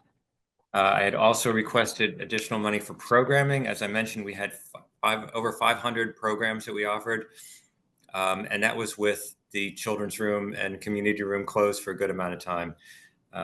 Things like the Grafton Celebrates the Holidays, 400 people, then 1,700 people coming in for trick-or-treating, and as well for the programs that we're actually offering where it's library driven, we're just getting a great response. So I would love to see that increase, because that's a way that we reach out to the community. It's outreach, which is what I really want to focus on. It's wonderful that we have almost half of the people in Grafton registered as patrons, but of course my thought is, I wonder why the other half don't have library cards. So outreach is something that's very important to me. And programming is a way for us to engage in the community. And so it's a way for us to engage with our regular patrons, but it's also a way for us to engage with the people that we're not reaching. So like the Pen Pal program, for instance, if people are not regular patrons, not regular users of the library, and they hear of something intriguing that we're offering, whether it be that, or, we're bringing somebody in with reptiles to talk about reptiles, or we're having a concert in the community room. It's a way for us to pique somebody's interest, and they'll say, gee, I haven't been to the library in a while. And so it's a great way for us to get people back into the library. So I'd love to see us to be able to do that. One example is we started offering cribbage at the library. Mary, head of borrower services, and I were just talking about how we both really enjoy playing cribbage. And we thought, well, gee, I wonder if anybody else would be interested in that. So we offered it initially on a Thursday evening, and we had about 2 people joining us to play. Then we thought, well, maybe we'll do it on a Friday afternoon, thinking, well, who's available on a Friday afternoon to come and play cards at the library? Well, it turns out there are quite a few people who are willing to. And so we've had a great response from it. I worked with Shannon over at the Council of Aging for her to spread the news amongst her people there. And we're getting like 15 people coming on a Friday afternoon to come play cribbage at the library. So it's that ability to reach out to people who are not the regular users. We love our regular users, don't get me wrong, but it's a way for us to reach out to the ones who are underserved currently. For that additional budgeting in programs, to expand your offerings, do you have a way to prioritize or share what some of the ideas for those programs are to get buy-in prior to actually execution or expending any of those funds? Yeah, so the money, I mean, again, we also have to think about the fact that it's spread out over 3 different departments. So it'd be the adult services, and the teen services and the children's services. We're always looking for innovative things, and we're always looking for ways to kind of surprise people, and offer things that people aren't expecting at the library. I think that one of the things that we tend to work against at the library is people's perceptions of what a library is, and we're trying to challenge that. We're trying to get people to look at libraries a little differently, and to say like, gee, I had no idea that the library would offer such a thing. The Pen Pal program, for one. Just we would get calls from people, because if somebody just did a Google search for Grafton Library, ours tended to be the one that came up at the top. And so if they were in Wisconsin, they would tend to call us and say, oh, I need to cancel my I'm not coming to the program tonight, or whatever it might be. And so we started to realize that there were just a lot of other Graftons around. And so it's talking things out like that and saying, well, gee, I wonder what those other Graftons are like. And then if we're wondering what those other Graftons are like, I bet our residents, our patrons would as well. And so it's growing ideas out of moments like that create interesting ideas, and people are responding to them. So, and also I must say the teen room is a wonderful destination. And so part of the programming is going towards, they really have programming there every single day, whether it's bookbinding or watching a movie or a special type of snacks. It's, donut day, so we're gonna have donuts or whatever. It's amazing seeing so school gets out, I guess, around 2. From about 2:10 on, we just have an incredible amount of teens coming in and enjoying that room. And I mean, I'm pretty passionate about libraries, but when I was a teenager, I wasn't going and hanging out at the public library. So it's really great to see. And so I desperately want to make sure that we can continue to offer the great programs that we have and expand on them. It sounds extremely imaginative and driven by intellectual curiosity, the 2 things. Indeed. Thank you. Very exciting, and can't wait to see what you come up with next. Me too. Madam Chair, we did review the numbers. We did increase part-time hours so that Tom can make the change he was talking about with the 8 hour. And he should have funding to be able to do maybe a 26.5, as we discussed before, change to one of those 18-hour positions. So we weren't able to do the full ask, but we did get a good chunk of it. Yep. Okay. So that's about 30 And- additional hours a week. Yeah, and Tom, we'll circle back and just try to make sure that we did it correctly to what you're. Wonderful. Great. Thank you. Yes, roughly 30 hours, yeah. Okay, any additional questions for Tom? Okay, great. Thank you, Tom, so much for Okay. detail and coming so prepared. We really appreciate it. And Yeah, thank you. Great. Have a great day, everybody.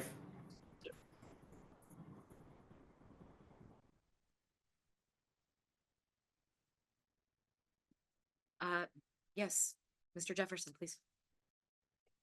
We're doing audience participation Well, he raised his hand and he looked so nice about it. now? Who wants to present on one of the budget? Yeah. Yeah, we are doing the, Which one would you like to do? we are doing finance director accounting now, so that's. I'm gonna leave that to the experts. But thank you, Madam Chair, and I wanted to thank you all. These finance committee hearings are always amazing. They're one of I think the best assets that our residents have to get into, the budget and the nitty gritty. And as you're all aware, we have so many amazing department heads here. You've spoken to a few of them. I wanted to come up and highlight the last two that you spoke to, because I visit the senior center pretty frequently. Shannon is somebody who the seniors are very excited about and speak about very highly. I mean, they speak about all of the staff down there. But it is a destination for other towns as well. That's the other thing that you hear, is that Grafton has one of the best senior centers in the area. In large part because of, our programming, but because of our staff really, and what's offered. So, they love Shannon down there. I think she does an amazing job. She's, just a ray of sunshine. And similarly with Tom, getting to know him since he's taken over the library director role. Anytime there's an outreach opportunity that we've presented him with for random things, he jumps at it. He really wants the library to be, a destination for the town, and to get as many residents involved as possible. He's a great guy to talk to. So if you find yourself at the library, any resident, not just the finance committee members, he's a great guy for book recommendations, or loves to discuss all the programs and offerings that the library has. And they're just a couple wonderful people. So I just wanted, I know you guys are worried about the numbers, not necessarily the people themselves, but they are a couple really amazing staff members. So thank you. Thank you, Mr. Jefferson. So before we move on to the next thing, there was one thing that I wanted to talk about from the library. Tom touched on briefly about the minimum requirements to maintain the certification from the town. We also have a requirement to maintain certification. I believe it's about term of about 20 years in order to not have to repay the money that the state paid for our library expansion. So one of the parts of that contract was there's a period of time that we have to maintain a certified library. So that's one of the reasons why we have to continue to do that minimum 15% on the circulation. And there's also another one on the educational supplies and the periodicals. So those are very, very important that we maintain those levels. Thank you for that point, because I think one could say, well, who cares if Grafton has a certified library or not? What does that mean? That's a very important point to establish why those certifications are so important. Thank you, Greg.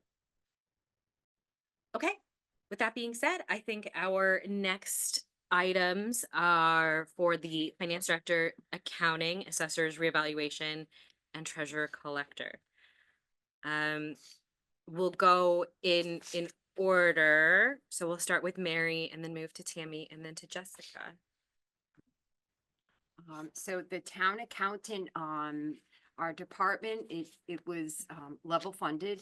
The only increases were for salaries, and those were all contractual.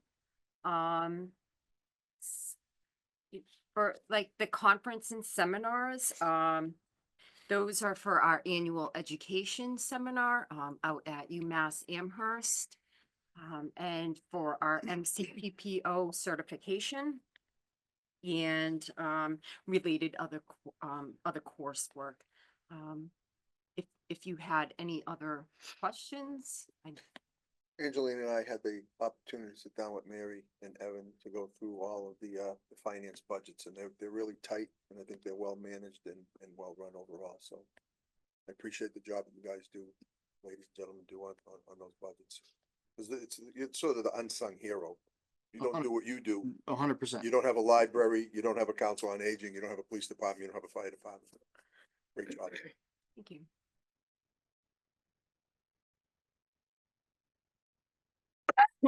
Feel like, hello? Well, so most of the budgets are tight, but I think Tammy's here. Mhm. to Talk about the assessor's office Yes. specifically Hi, and the Tammy. reval. Hi. Maybe you could kick it over to Let's do it. assessors. Okay. Okay, so again, pretty much level funded. I think we actually decreased our budget because of reval was last year. So the only increases are in the salaries. We had a slight increase on our professional and technical because our vision camera support and web hosting fees increased a little bit, but overall, every other line remains the same as it did in previous years. And then under our reval, we're going into an interim year, so that line has decreased significantly based on the fact that we're in an interim year. Yeah, thank you. Any specific questions? So that's money that will come back in a future fiscal year. Reval. Yes, so when we go into the 5-year reval, that's, you're gonna see the lines switch. So it'll come out of interim year reval, and then it will go into the revaluation services portion. And be higher. Yes, and we did enter into a 3-year contract with Bishop and Associates, who does all of our reval and interim. So that fee is not gonna change over the next 3 years. So Yep. I think that was a good thing. Do a 3-year contract, keep the fees the same. So at least we have that projected number. 100%. Yep. Just while Tammy's here, I want to give a plug for the hard work she and her team do to get us our new growth. Or as Tammy will say, get you your new growth. Because we do harp on it quite a bit. It's very important to make sure that everyone is taxed equitably and equally. But does a great job just overall. And we're lucky to have her. Thank you. Indeed, thank you. But has it always been a 5-year cycle with the reval? No, it used to be a 3-year cycle. Right. Department of Revenue changed it to a 5-year cycle. So I think that was probably about 8 years ago that they changed that, because the first year that they started it, we were on it the 3-year. So for us, it was an 8-year. Yeah, that might have been switched. 2016. The think Municipal so. Modernization Act Yeah. might have carried that in it, I Yeah. believe. Yeah. Remember Yeah. correctly. You feel like it's better or worse or not much different? Well, this was my first year with Oh. with a full reval, so I Stop. I was actually in talking with my DOR rep, I actually thought that the reval was easier than my interim adjustments, which it's usually not supposed to be. It's supposed to be tougher. They really get into the nitty gritty, but I think that that the work that the staff in the office does, um, you know, left DOR with not a lot to come back and ask about. We really look at our sales. We really try and keep everything tight and, try and get the values as close to perfect as we can. So, Do the assessors have a range that you try to beat every year? so the state says that you should be at least within 100% of market value. We're at 90% right now. So it's, when we look at it, it's a 10% range above or below, but DOR really likes you to be within that 5% above or below 100%. But we're at 97. It's a Pretty good. delicate balance, because you don't wanna go too high, because if the market swings, then, it's gonna, really affect. That's a good percentage that you're at. Yeah. That's really good. That's really good work. It's conservative, I think we were at about 90%, 97% last year too. That's good. I think it's a comfortable place to be. If I go too high and then the market comes down, we could be in trouble, and you have to kind of look at the future and the sales trends. Agreed.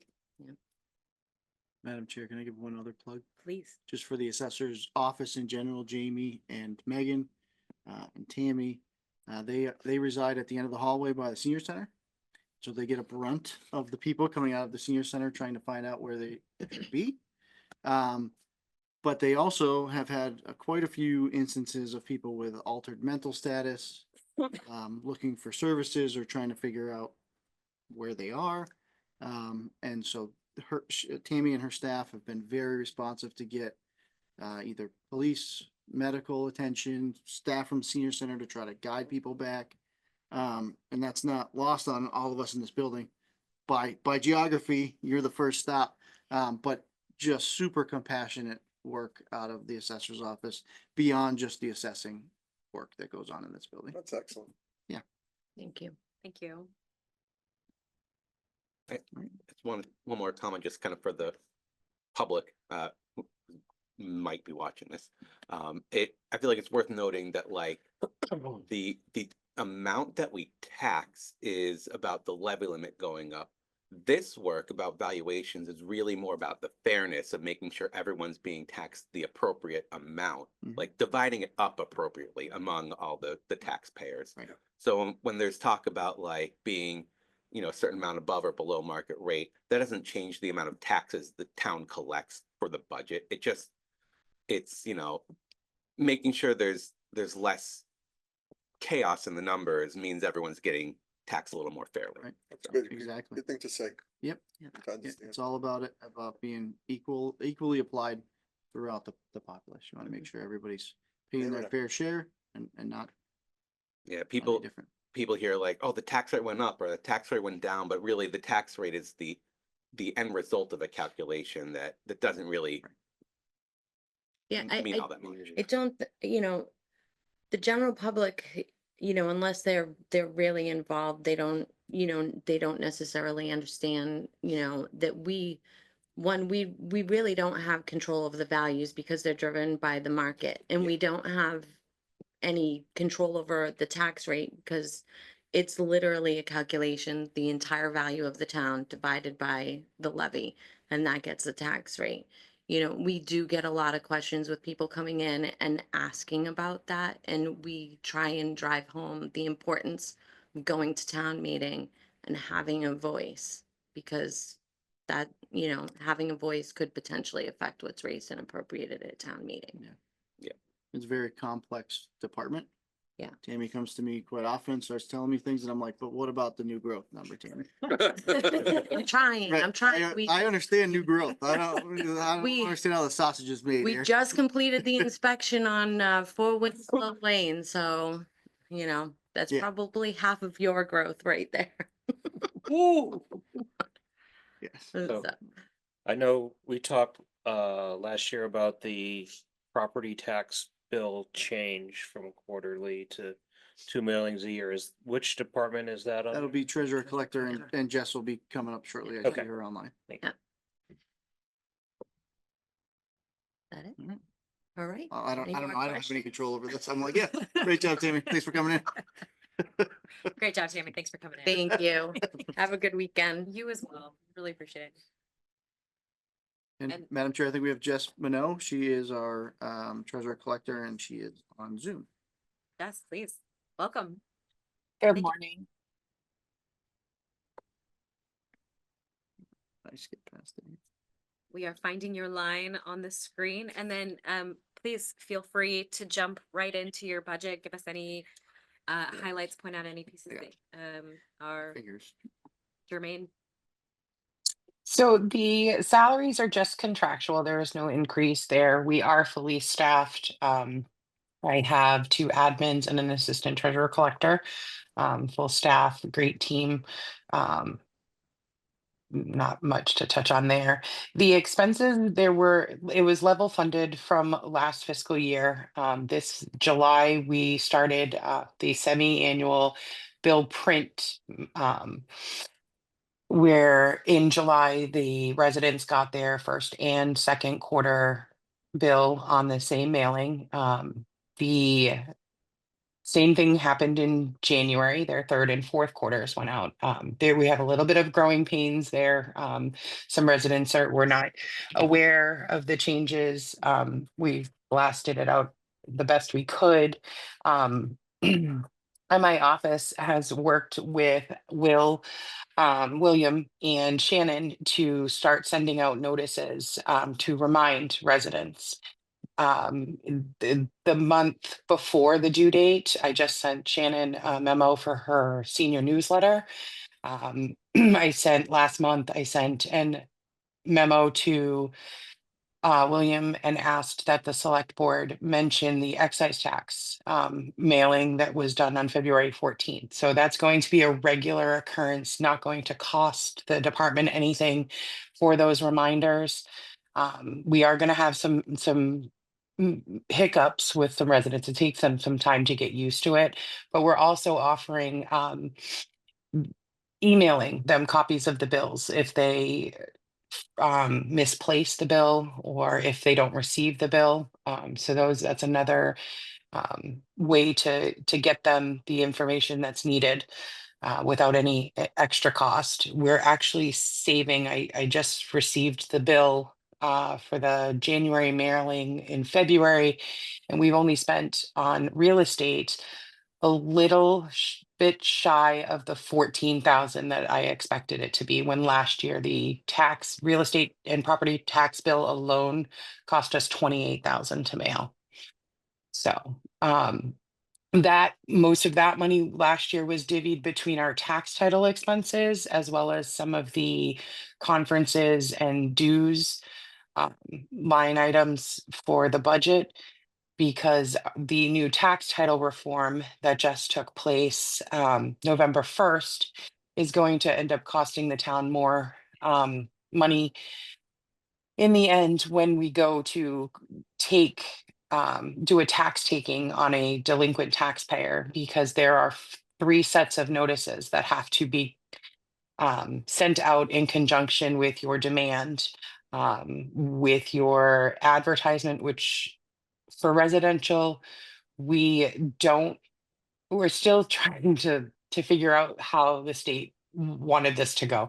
I believe it's for residential right now. I believe we don't have to advertise in a newspaper, but for commercial, we do. Residential, we actually have to hand deliver these notices to the property if we intend to do a tax taking. And so a delivery is going to be done by a constable, and then the town will be incurring fees under that.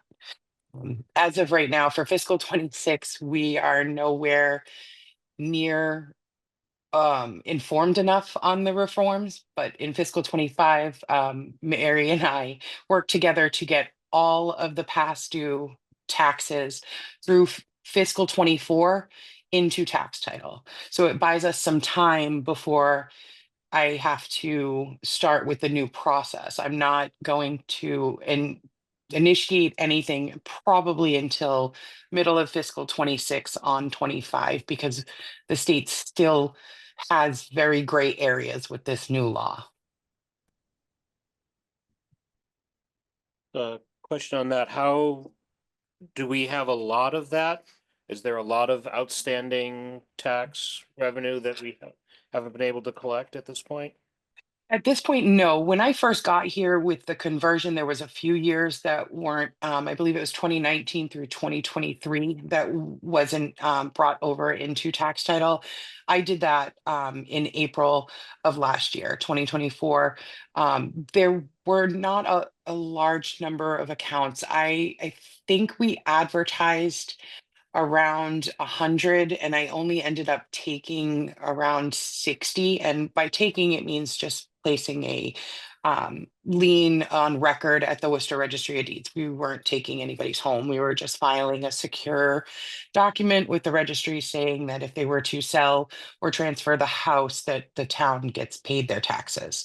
But that was cumulatively over 4 fiscal years. When I did the taking for fiscal 24, we did a registry taking of, I want to say 28, just with outstanding balances. for the fiscal 24. And we've just secured our loan, our lien, and those accounts have been transferred to Brown Legal for collection. And like I said, for fiscal 25, I'm gonna ride it out a little bit with the state until they can figure out exactly how they want to proceed with this. Greg, our current balance in tax title is 1.396 million. When we closed in FY 24, it was 1.621. Thanks. We've reduced it. It does, you know, there are a couple accounts in there that are very large numbers that are probably uncollectible. Some property that we have property that has, one property has like $500,000 in tax title on it. It's essentially abandoned property, except it also has a dam on it, so we're not gonna take it. We have no interest in that. So we're kind of in limbo, you know, on that because we don't want to own a dam and be responsible for dam removal. But they're also unresponsive and also out of state, the owner. So I would anticipate that's one of those ones that's going to stick around for quite a while. We have explored a little bit about being able to get some dam removal grant funds. It's hard. You can't really do it unless you own it. So it's one of those chicken or the egg. So we have talked about trying to get either something done with special legislation or something else that would allow us to guarantee some grant funds, take the property, remove the dam, and, you know, probably doesn't have a lot of value, but it might to the community as far as passive recreation goes. So that's a long-term project. It's not a short-term thing, but there are a few in there like that. And I will say that Jessica's done a fantastic job of collecting delinquent taxes, really working with our tax title attorneys and, you know, getting some of that revenue back. So, as well as chasing interest. Do you want to talk a little bit about the work you've done with interest in the past year? So the interest, we have standard Mass General Law. We have the ability to collect interest and waive interest up to $15.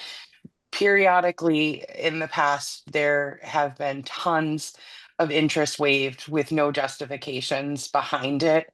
And that interest that we collect on the past due bills is actually money that the town gets to keep, that gets to be certified. It's extra. So we're cutting the end there where, you know, the bills are concerned. We're doing what we can to help the taxpayers on that end, but also on the treasurer's side, I've created several different accounts since I've started here to bring in money. Again, certified free cash, and that's on our investment accounts, our money market accounts. We have several banks that are still giving us over 4% interest monthly on our money within them. Rockland Trust being the highest at the 4.35 right now, even when the feds cut the rate 50 basis points the last time. We are still over that 4.25 mark. On average, a safe number is in money market accounts, not your investment accounts. We're bringing in close to 90,000 a month just on money market checking accounts. That's really good. So I have some figures, for our interest on investments in FY 23, we took in 191,000. In FY 24, we closed at $640,000 because of all the changes Jessica made with our banking institutions. Nice job. That's awesome. Thank you. That's your capital plan money right there. Well, that's your high free cash that you're talking about Yep. this year. Oh, yeah. Excellent. That's great work. Thank you. So you talked a little bit about the changes in the tax bill mailing. How big of an issue was it with people not realizing their third quarter tax bills were due and having to follow up with people on that. So we had quite a few people at the window come in for the February due date, and they were confused and they had missed the second quarter payment. Um, the majority were understanding. The bills look exactly like the bill that got mailed quarterly. The difference in the bill now is the bottom portion says remit 1 and the middle portion says remit 2. So it's very easy to understand how somebody could miss that because it is identical to what they were getting prior. We have managed to from the very beginning send out notices, reminders, when people would come in and pay their sewer bill. Just a reminder, you have, we'll see you in November for your second quarter payment. I thought it was going to be worse in February than it was, but it's it's a growing pain for the change. It's fairly common, and I thought it was going to be worse than it really was. Get better as time goes on, right? Yes, much better. Yeah, and I think we've talked about, Mary and I've met and talked about some strategies to just continually push this information out to try to get people to not pay attention is not the right word, but be cognizant of the change. We did have quite a bit of feedback. It unfortunately seemed to trip up seniors more than anyone else. And as far as the complaints that came to my office are concerned, and Jess may have seen something different, but I believe that's probably due to the fact that those folks are most likely to own their home, and the rest of us are paying it through escrow. So we don't know we don't really care what the hell the town's doing.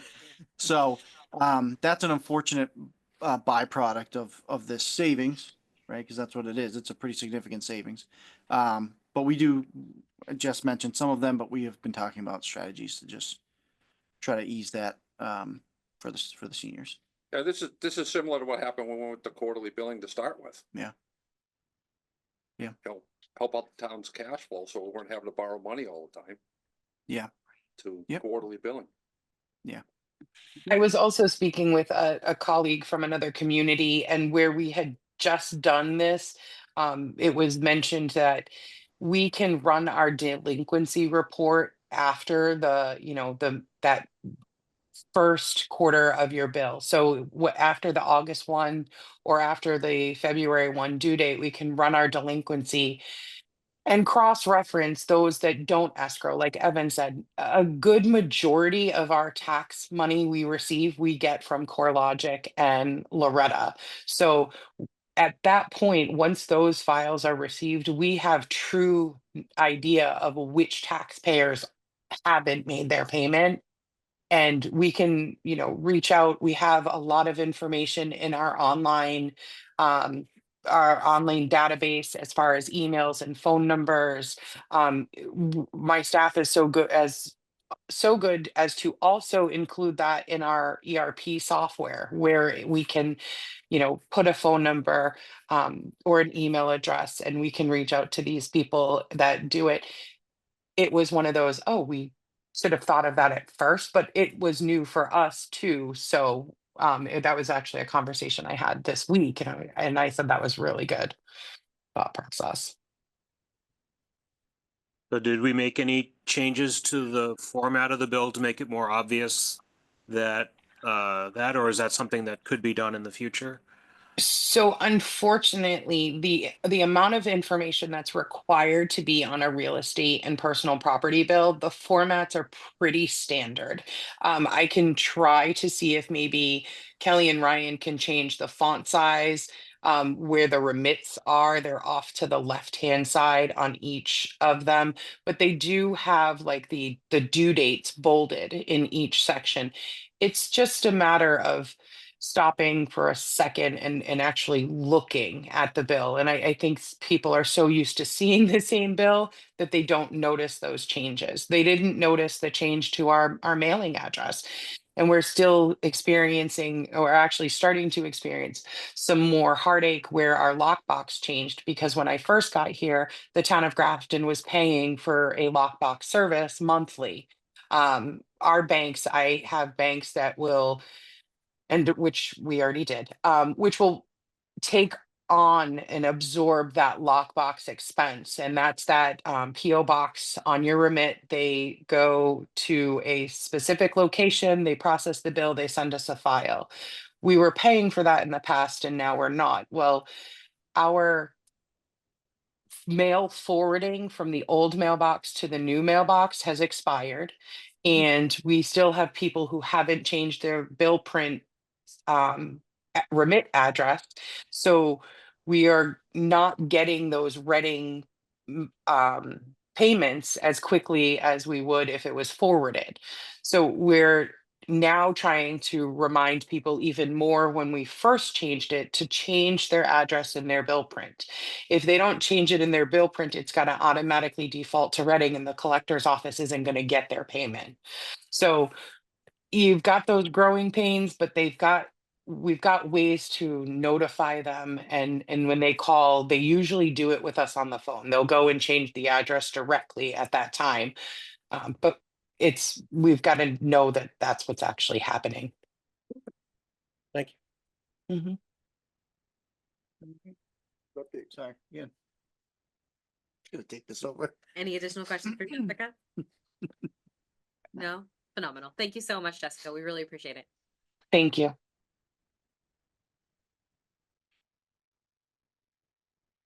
Okay, I'm gonna make an executive decision. We are a little over 2 hours in. I think it's time for a bio break. Thank you. I was going to ask. You're so welcome. We'll come back here in, let's say, 8 minutes at 10:50. That only puts us 20 minutes behind, which isn't terrible. Thank you everyone for your indulgence as we all take a little bio break and grab some additional snacks. Our next piece of the agenda for those following along at home is essentially every other line item that is not BBT, schools, or cable. Because we have covered those on other occasions, or will be covering them when it comes to Grafton Public Schools. That will be next Wednesday. So that means that the next, let's say, hour is really the Evan and Mary show as we go through all of the rest of the Did you say an hour? I'm being generous. Okay. Evan, you have 15, no, just kidding. Terrified Mark. 12 minutes. I'm trying to set expectations, because then if we finish early, everyone's like, I like that. It's good strategy. over promise, under promise. I do have one Under thing. promise and over deliver. That's what I'm Victoria? gonna say. Yes, sir. I do have one thing I want to talk about at the end of this, and that's Tuesday night's meeting. Okay. Okay, that sounds perfect. All right. Evan, please take it away. Okay, so just to start off, what you're going to see from us now is a balanced budget based on us receiving $600,000 of increased revenue, whether that is from trash, override, or stabilization use. If we don't get one of those three things, that's not zero. Okay, so we're a little presumptive because I think we have to be at this point. You haven't had your meeting with the select board, so we're just basing it upon that. So we were able to work with school department, our department heads. We did a lot of changes to revenue. We really worked hard in the background to get this to be a balanced budget with those changes. So that being said, we will. So you're saying that the deficit, potential deficit, is not 1.6 million, but 600,000? Correct. That's a great way to put that. I want to make sure I understood what you were saying. ClearGov stopped working for a second here. Hold on one second. Yeah, okay. Whew. This could be a problem for us, Mary. Gone. Okay. So we'll start on the expense side, and then maybe, Mary, I'll kick it over to you to talk about revenue a little bit when we get there. Does that sound fair? So in general, you will see, and I changed this a little bit to help the people online. There we go. Sorry. Okay, general government is up. As we've discussed many times, the largest driver of that is our unclassified line. Otherwise, general government is up 2.6%. Literally 96% of that is contractual or salary changes. Just one question. Sure. I don't see that column in our view. Is that The one that we have here, yeah? How do you get that? you'd be the administrator of the software. Okay. So I didn't know if that was something that was supposed to be published or is still not visible. do the same thing as Yeah, so let me, I'll explain. Sorry, I was just being a little bit of a wise ass. Little. For the first time. Yeah. Right, Heather? Yes. Okay. So you can see here where I have account type, function, department. Yep. And so what I do is, not that. Sorry. You grab these, the top of your screen here, the top of your header, and you can just drag it up into here. So you drag whatever column you want to see it sort by up into that top bar. I'm just saying I can't see that column. Which in the column? list. The FY26 3.15. I literally just made it. Okay. So that's- it might be a, Refresh. Okay. That's all I was asking. I actually our Okay. Now I see it. Okay. Good. Thanks. One of our audience members got a comment online that said they couldn't see what I was showing, and it's because we hadn't clicked to make it final. So now you see the final version. Perfect. Okay. All right, here we are. So general government is up, as we talked about, 2.6%.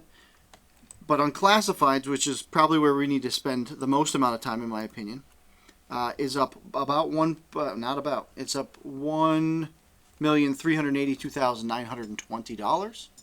800,000 and change of that is just health insurance alone. So Mary and I had a meeting this week. Was this week? Yeah. Yeah. In which we were told to expect health insurance to go up by 18.5%. 18.25. See? Told you Mary's gonna have to correct me. Which added about $200,000 to what we had originally anticipated. Which was a pretty big hit. It's about 208,000 higher than we thought we were gonna have. So, as I said, we were able to go in. We've changed a lot of our revenue. We've nudged that up, which people will say, why didn't you do that at the beginning? The reason you don't do that at the beginning is, one, if anything changes in mid-fiscal year, you have nowhere to go. We have no additional room in the budget. But it also is a driver of your free cash, which is a driver of your capital plan. So you have to be a little bit generous in some areas so that you can create some free cash, because without free cash, we're only gonna have $800,000 a year for capital in a town that needs to spend 1.5 to 2 million every year to maintain what we have. Right? So we're a little bit outside of our normal comfort zone, but I think we've reached a level of comfort with where we are. So to back up, excuse me, Conservation Commission is just a salary driven change with a couple of tweaks to the organizational, what do you call them? The associations that they belong to. Their fee memberships have changed. The moderator is level funded. Thank you, Don. Select board, again, just salary based. One thing to note out of the select board salary is this contains Amber's salary, but her salary is also subsidized by the Affordable Housing Trust. Excuse me. My department has a $20,000 increase. That is, again, primarily salaries, contractual obligations. Let's go down to reserve fund. We left the same. We assume that you weren't going to look for an increase there because we don't have the money to do so. So You'll be denied. You'll be denied, right? You could ask, but human resources, again, it is just salaries. Information technology, we did increase that line by $50,000. That has to do with our aging technological infrastructure and just needing to replace some of the things that we use on a daily basis. So, copiers level. Town clerk, we just went over yesterday with Dan. That is just salary driven. Elections and registration is level. Cable TV, we already did that. That's level. Planning board actually decreased by $3,000, and that is partially because of how we created that shared staff member between that and conservation and how we calculated in for that. Appeals board is only salary. Everything else here, this is the Muni Center is down about $3,000. Again, just making some tweaks there. Gasoline we didn't change, and we are out of general government. I'm just zipping through, so if anybody has any specific questions, you just holler. Right now. Basically, really, no changes in expenses. You Except for just whatever contractual salary increases have to happen. Pretty much. There is a decrease in health and human services. We did remove that part-time position. And actually, the clerk's office, the reason that their budget is so lean is we also removed a part-time position from there. So, but otherwise, yes, Mark, you're exactly correct. Everything else is pretty much contractual. What was the change in the changes. clerk's office? There was a part-time employee in there, so there was 3 full-timers and 1 part-time. Okay. And we've Yep. To go with the language of our federal government, deleted a part-time position. Yes. So, it was unfilled, which worked out great for us because we didn't have to part ways with any of our cherished staff members. I was thinking 2 full-time and a part-time and I was confused. No, we've got That's- the that- full 3 full-time and the part, and a part-time. unfilled part-time makes sense. Yep. So, but otherwise, recreation has the biggest change, but Adam already went over that with you. And again, I've brought this up many times. Culture and recreation, I think, in our budget is like a 6.8% increase. But when it's only a $1.5 million budget, it just looks outsized when you go by percentage. So Yeah, because it's only 100,000 total. right. So, but it just skews that data. So that's pretty much it. Mayor, do you want to talk about? One question on Nelson Library? Yes. What is the status of that at this point? So there is no status currently. The current rec director didn't really want to make that change and is staying up here. Okay. So we just haven't really done a heck of a lot with it. Besides working with Skip on some projects, but other than that, nothing with the building specifically. And the rec. So there's no plans for use at this point? Not currently. Nothing permanent. It still gets used a lot. The recreation department does do programs Yes. up there, Sorry. so. Thank you for clarifying that. Yes, I didn't mean to. Yeah, they do summer programs inside and outside, and I think that we may wind up doing they might move a concert on the common, you know, like, just to put them in all 3 places. Yeah, I think the idea is to do one down at the park in South Grafton as well. Yeah, we did have But no full-time permanent use at this point? Nope. Okay. Nope. Yeah, Mayor, talk about some revenues.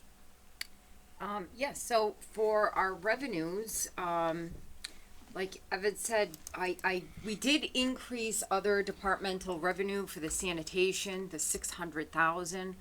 I also increased the permits by 100,000. I increased our investment income by 31,380, for a total of 123,000. Again, we know last year we received 640,000. You know, the delta gets closed to undesignated fund balance, which then gets certified into our free cash, which then.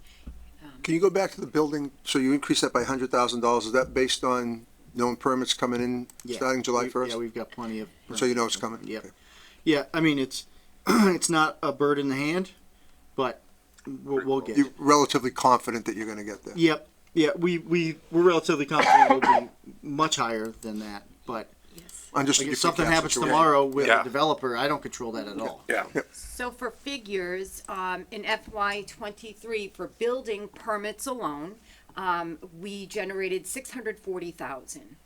Close of FY twenty-four, we receipted in 848,000.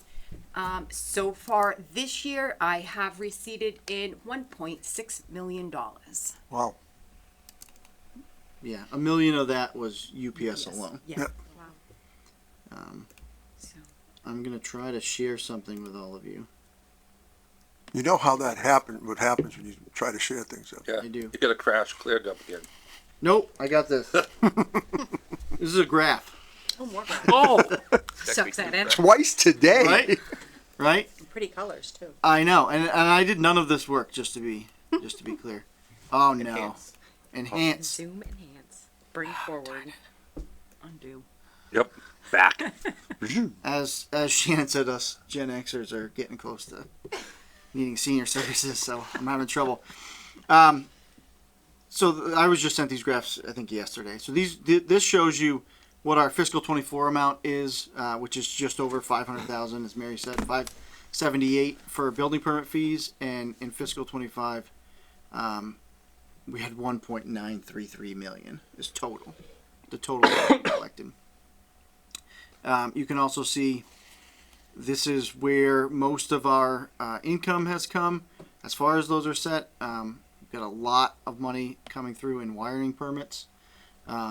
Solar stuff, solar winds up being a pretty big driver of your wiring permit fees. Plumbing, mechanical, gas, obviously. And then these will be in the budget book too eventually. I just haven't gotten to it yet. But you can see, what our major driver is for building permits. No, that's the whole thing. Sorry. What am I doing here? Anyways, you can see it. They're graphs. I'll put them in there, right? All right, we'll put them in there. I didn't make these ones, so these ones are even worse for me. Oh, this will help you. 'Cause I'm so old. I'm squinting at these things. Anyways, building's doing a great job. They're bringing you lots of revenue, and we're on track. Which eventually leads to more new More growth. service. Correct. More service. Correct. Yeah. More service. Yes. Let me go back to the screen I'm more comfortable with, which is ClearGov. You have anything else for revenue before I derail us again, Mary? No, the cherry sheet numbers that I've used, that's the governor's numbers. I went to a legislative breakfast, at the Marlboro Public Library last Friday. Which is slightly less good than our library. That's what we learned that today. Yeah, right. An opportunity. And they discussed, the FY 25 supplemental budget, that the governor is still working on, that excess money that they received for, that millionaire's tax that they need to reallocate back to the cities and towns. They spoke of their FY 26 budget and how it is going to be very lean for this at the state level. So I'm not, we just left them the cherry sheet numbers, at the governor's level. So did they say when they're gonna make the final decision on redistributing the millionaire tax money this year? No. And if that money comes in, Evan, could that go to replenish some of the revolving accounts that were depleted last year? Yeah. Yep. Which 'Cause would that help with the would- situation for next year. Yeah, that would work out for us in a way. Not in a way. It would just work out for us because one, it's going to be continued revenue for next year potentially, but for this year we won't really have any need for it, so it can go to replenish the one-time funds. Okay, thank you. So that's all I had on revenue, unless anybody had any questions. No, before No, we ma'am. move off, Very can I talk straightforward. about trash real quick? My favorite topic. I know. So as I said, we are proposing that the trash program be made self-sustaining, and I have seen quite a bit of chatter online about that, which I'm not surprised about. I understand. I did want to just say to you folks, and I know that you get this, there's a lot of confusion about why trash bags are so expensive. It seems like there's a big disconnect in the community understanding that you're not paying for the bag per se, you're paying for the service. And I don't think people really understand that or equate that. And so They we're just gonna, think they're really expensive. right, right, and they're talking about how the quality is cheap, they're thin, and they are, no doubt about it. I've looked at 4 different vendors, everyone doing the pay-as-you-throw bags. They're probably coming from the same place as far as plastic extruding goes, Yeah. because I've gotten samples from all of them. They're all terrible. They're all terrible. They're all the same. But that's kind of how it works, and people aren't going to like me saying that, but that's kind of how it works. We're buying cheap bags. Well, first of all, we're buying thin bags because they're more environmentally friendly and kind of the underpinning of the program. But they're also economical because the less money we pay on bags, the less money we have to charge for bags to cover the cost of the program. And so, we're going to do a better job, we're going to do a better job of doing some outreach on that and explaining how the trash program works for people and try to get that in front of them.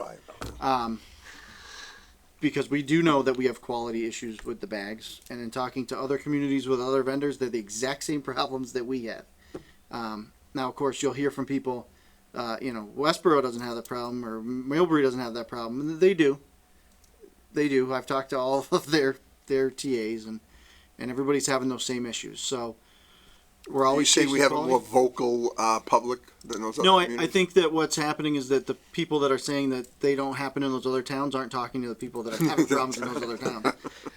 Because it's the town administrator's lament in a way with the trash program, if you're doing pay as you throw, is that, you can get a better quality bag, but then you gotta charge more for the service, and nobody wants that either. We're trying to strike that balance, so, I guess that's my trash spiel, is just that we understand that the bags are trash.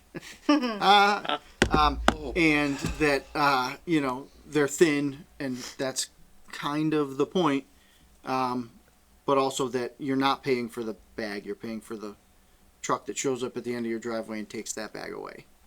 Well, that So- truck at the end of the driveway takes any bag in my neighborhood. Doesn't matter. Yeah, they're not the trash police. They're not at all. I think different drivers, I think, are doing it differently, and I think Harvey's trying to deal with that. Yeah. Yes, we've had a conversation with Harvey's about Yeah.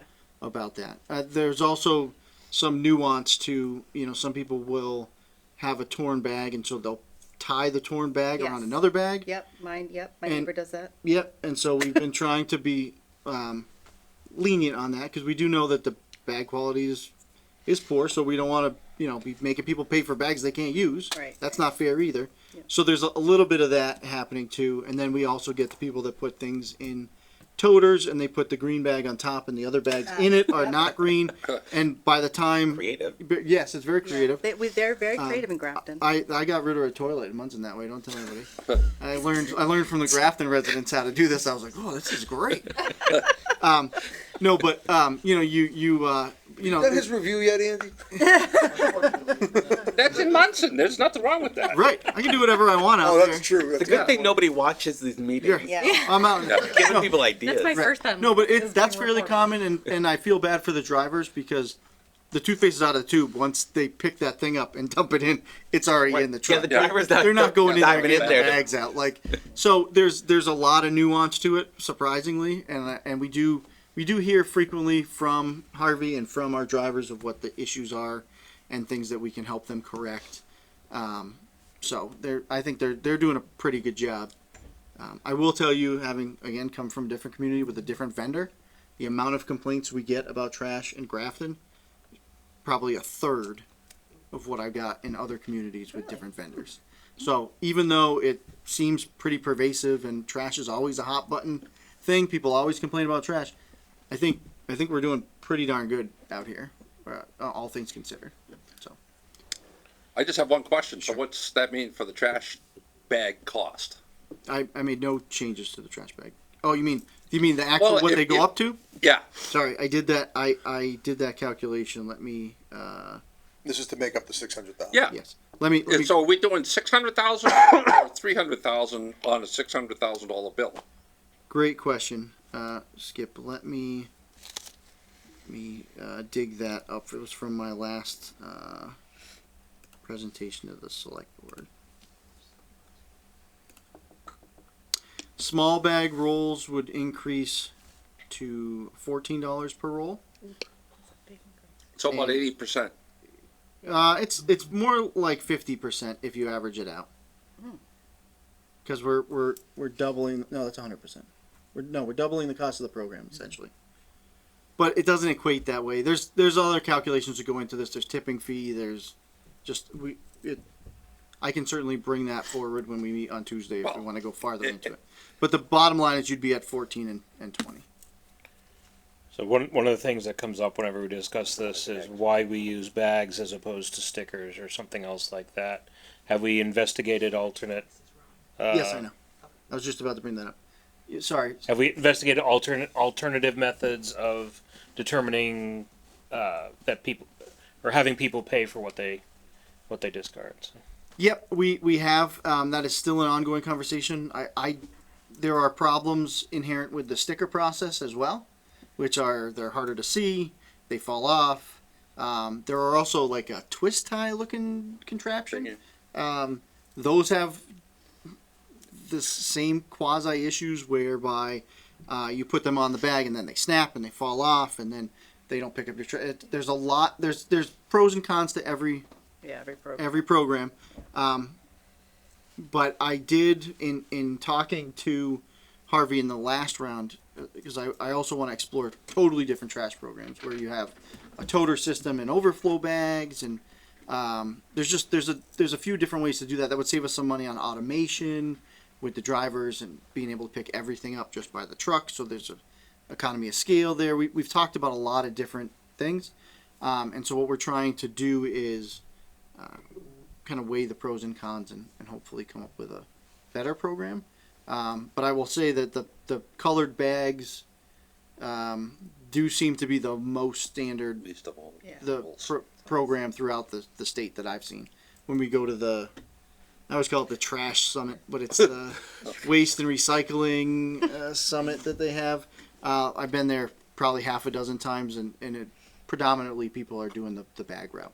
I love Trash Summit. It makes me think of like a mountain of trash, and you're at the top. I gotta tell you, I do a lot of different educational things, but the Trash Summit is one of my favorite things to go to. It is super fascinating, the problem of waste that's created by humans, not the sewer summit. That's a different one.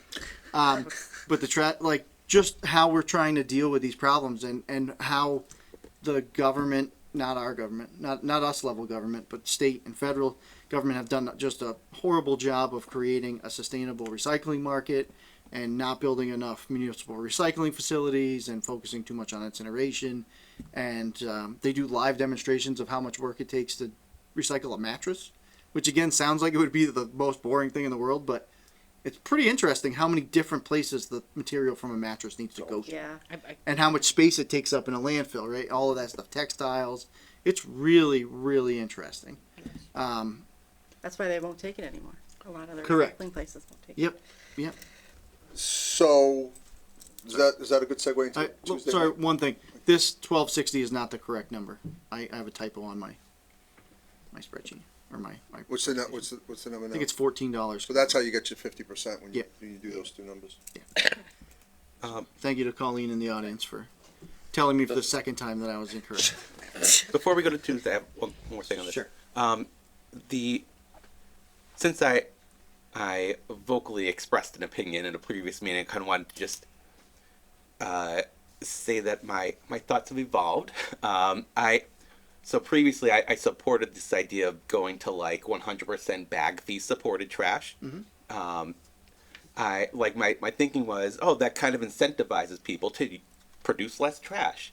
But having thought about it some more, I feel like the people it's going to hit the hardest are people with larger families, probably younger kids or teenagers, and people are as much strapped for money as they are for time when you're in that family situation. And it's finding ways to reduce your trash is just not going to be a top priority for people in that situation. So I don't think it would actually really have that effect. So I would be much more supportive of the like the toter and overflow bags kind of model. Mhm. But I also understand that that probably would require an enterprise fund in order to set that up, and that's something that I don't think can happen on the time scale correct. to, so.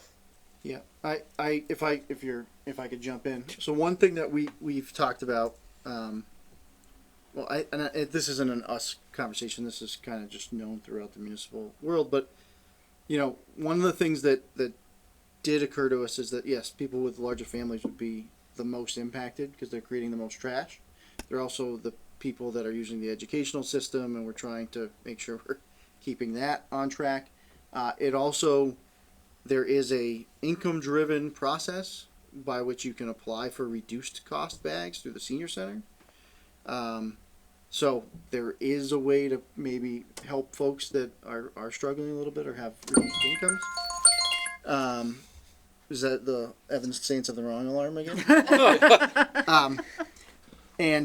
So you know, we're weighing all that. One thing that we've talked about it is that if we need $600,000, and you know, realistically, trash should be a fee for service model. It's just really how they should be set up, in my opinion, and I think most town administrators' opinion. Get that out of the general fund. You know, that's one way to close our $600,000 gap. The other way to do that is through, you know, the potential override conversation, and that is going to disproportionately impact certain groups as well. And it's the same amount of money. Every decision disproportionately affects a different segment of the population. It's just the way the property tax system in Massachusetts works. Right. So it's going to be a, you know, it's not so much a proposal or a, you know, the town wants to raise trash fees, or Evan wants to raise trash fees, or in this case, William wants to increase trash fees, even though I don't want to. No, the underlying thing is that we're trying to close a budget gap. We're trying to do this in the most equitable way possible, and this is one of the options. And I think you'd be remiss in not having that conversation. So whatever ultimately gets decided by your group and the select board and the school committee as we go through this joint meeting that I know you'd want to talk about before the end here, I'm going to segue you right into it. Thank you. You know, that's what we'll do. But you know, like I said, I think it's one of the options that needs to be looked at. So, Another question on the same, are you on the same? go ahead. I know when we first initiated the pay-as-you-throw, the recycling came along for free because we were essentially making money out of that. How has that evolved over time? It costs pretty close to the same amount as it costs you per ton to get rid of trash. the recycling market's horrible. Yep. There's Horrible. zero incentive. And I don't mean this, there's a huge moral and environmental incentive. Sure. That's clear. From an economic standpoint, there's no incentive there. that we're getting from recycling anymore at all. I can remember when I started in 2014, used to get checks every month, 10,000, checks. 20,000 for paper, and you know, you'd get all this money in that you could use to offset the cost of the program. That's gone. Cardboard, plastic, all of it's gone. All of it's gone. And part of that is what I talked about earlier, which is the state and federal government did not do a good job building out the recycling market and the facilities that can actually do this work. They relied on It was overseas, all shipped overseas. right? And so you remember, this goes back to 20, I'm not going to guess, I'm going to get this wrong, but China sword, they called it, which is a pushback because of the tariffs we put on China. They stopped taking our recycling. Yep. Our electronics recycling, our waste recycling. The Philippines had the same thing. So now we just had container ships full of recycling sitting off the coast of America with no place to go. That hasn't really changed in any appreciable way, and a lot of our stuff is getting shipped to Middle America to try to get recycled, or it's getting lumped in with the incinerated trash. And that's a real shame, in my opinion. I think that could have been. So that kind of points us more towards a flat fee for base services plus overflow bags, but which would be good, but that's not something that we can do in the time frame we have now. Correct. So if we're talking about this fiscal year, this is the option that we have as far as the municipal solid waste program goes. Is it the best proposal or the best process? Probably not. There are communities that do fully funded pay-as-you-throw programs, right? Your bag fee, this is not a Grafton specific model. There are tons of communities in the Commonwealth that the cost of the bag supports the cost of the program. They still have an enterprise fund. That's how they run it. Your bag fees increase or decrease based on the revenue that's in your enterprise fund and coming in. We can certainly look at doing something like that too. It's just Mr. Alamo said it, I think, very well, is that we're looking for the least worst option for fiscal 26. And then does that include a plan for 5 fiscal years moving forward or 3? Maybe that's all part of the conversation. But, you know, if we're looking for this least. Yeah, so that's the segue into the conversation for Tuesday night. So, Sure. you all set? I got one. Go ahead. I had a two-part question there, the bag fees, but is it an additional 600,000 that we're getting from this, or is it 300 to make?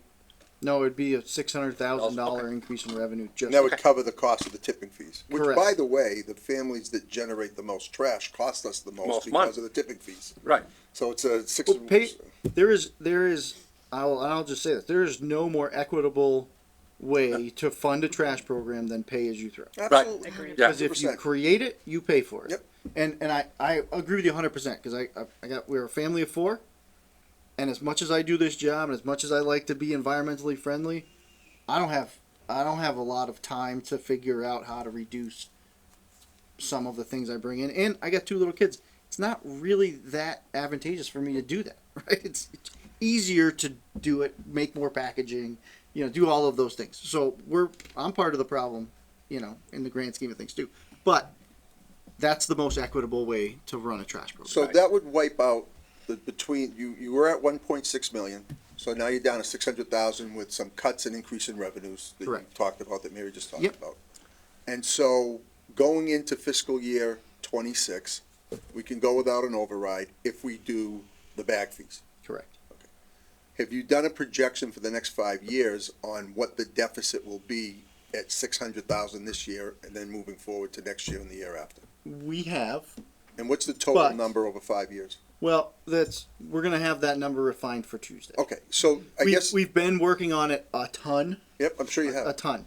I'll speak for Mary too. We've been rushing to make the changes and the edits.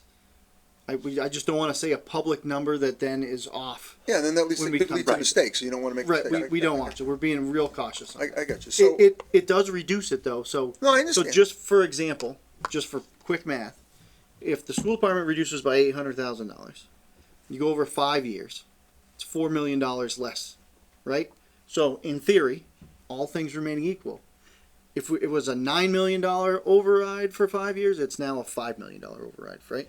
But we've got to factor in our trash fees. We've changed our revenue projection a little bit. That all is going to trend into a reduced number for.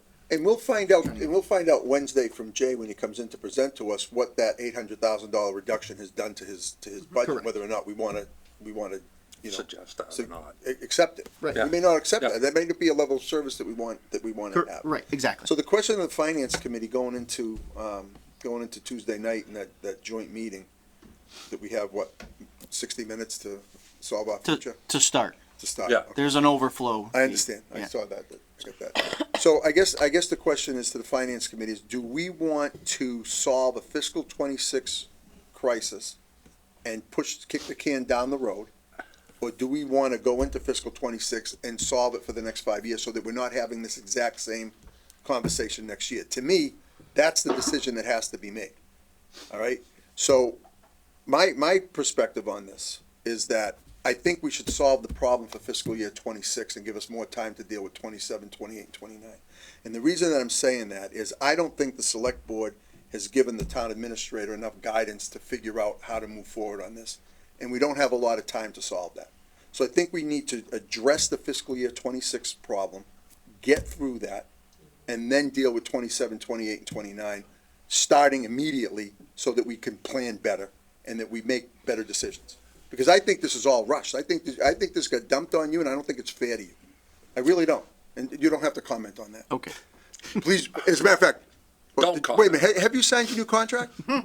Feel free to You comment got on me it. No, for I'm 2 just more kidding. years at minimum. Yeah. So my position and my recommendation to the finance committee is that we support the bag program that Evan is working on right now to get us through fiscal 26.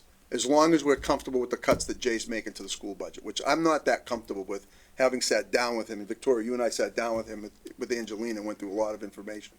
But because we have not solved the problem and we've not given long-term direction, I think we should get through 26 and really start planning for 27 as soon as July 1st. That's my recommendation to the finance committee. Yeah, because we don't really know what it is until they come back with their revised numbers on Tuesday night. And That's right. to your point, it's way rushed. It is rushed. It puts a lot of pressure on Evan, I think. So I agree. Mary. And Mary. When I say Evan, I mean your staff. Yeah. And that, The William too? office, the administration. No. Yes. So I agree that it's, I would go farther and say it's not just, it doesn't feel rushed, it is rushed. But I'm worried that if we solve for this year and make all this noise about fiscal crisis, and then next year we come back and start making all that noise again about a fiscal crisis, it's going to be a little bit of a Chicken Little skies falling kind of thing with the voters, and I think we might at least some people are going to be like, oh, they keep saying this every year. In 2014, for the first override, they did a special election that was, I think, in June. And I think that's another option to consider to address the rushness of it, while also giving us enough time to come up with a 5-year solution to present to the voters. So are you saying to delay the town meeting budget vote as well till June? Because I'm saying whatever they did in 2014. But if you're gonna rush a number for an override number, you still have to rush a number on a budget number for 26 too. So Yeah. do you delay to give? That's it. You make a very, very good point. So does that mean we give more time, that we delay the budget vote? We don't do the budget vote on what's the town meeting, May 12th. So we push that off and give Evan and the school department more time to finalize a budget number? I guess there could be two ways to do it. You could do the reduction budget on time at the annual town meeting, and then have another town meeting for whatever we come up with. Or I feel like we could have a plan for a potential override by town meeting, but not be ready to get the word out to all the voters in town in time for the annual town election. That's the part I'm less worried about the town meeting timeline, more worried about the election timeline. Yeah, but they're tied together, Dan, because you have to have an appropriation town meeting that's based on an election override, right? Right. You have to have both votes. So why, if you go to town meeting with a level budget, a reduced budget, nobody's gonna wanna vote for, because now you have a budget in place. Right. You gotta have, exactly. Well, You gotta have a People who plan. don't want the reductions will. Well, true, but I think you have to have a better plan and better direction and more planning than we've done this year. We started talking about this, with the TRICOM and everything else. We had one meeting in August and then that was it. There was nothing since then. And now here we are, it's March 15th. Town meeting is 2 months away and we don't have any decision point. And if you want to start planning for an override, you got to start planning back in November. You can't plan in March. I don't think. I totally agree. I'm really frustrated with how late this all started. This should have been an election issue a year ago at this time, frankly, and the fact that it wasn't was really frustrating. The fact that this is we're so behind on this conversation is a problem. But I'm worried about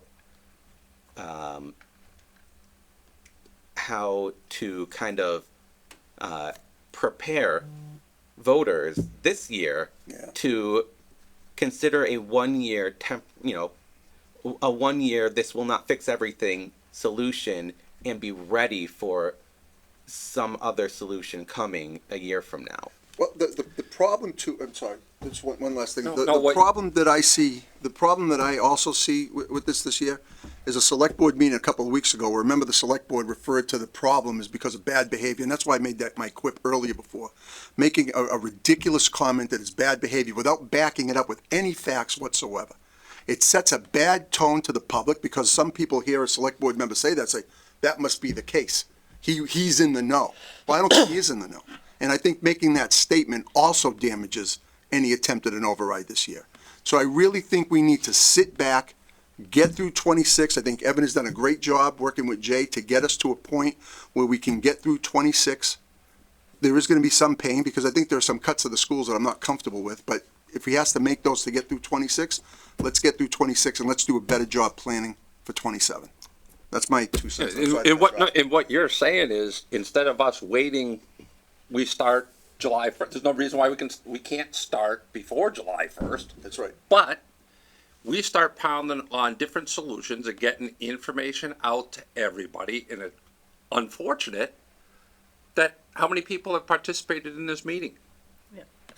I think we had 4 2 total. Zoom attendees Right. at one point. So That's right. it's like, this would have been a great educational thing for people, but they're all at home sleeping. The department heads did a phenomenal job. I gotta tell you, when they come in to present, they know their stuff, they did really well. Yeah. And all of them, from the DPW, the police chief did a great job, Eric was excellent with the fire department, it was just a really good, and then Andy talked about Shannon and Tom, they did a great job, and then Tammy and, Jessica were phenomenal. Yeah, And we have people great need to department hear heads. the stuff that's being done behind the scenes to generate revenue for the town.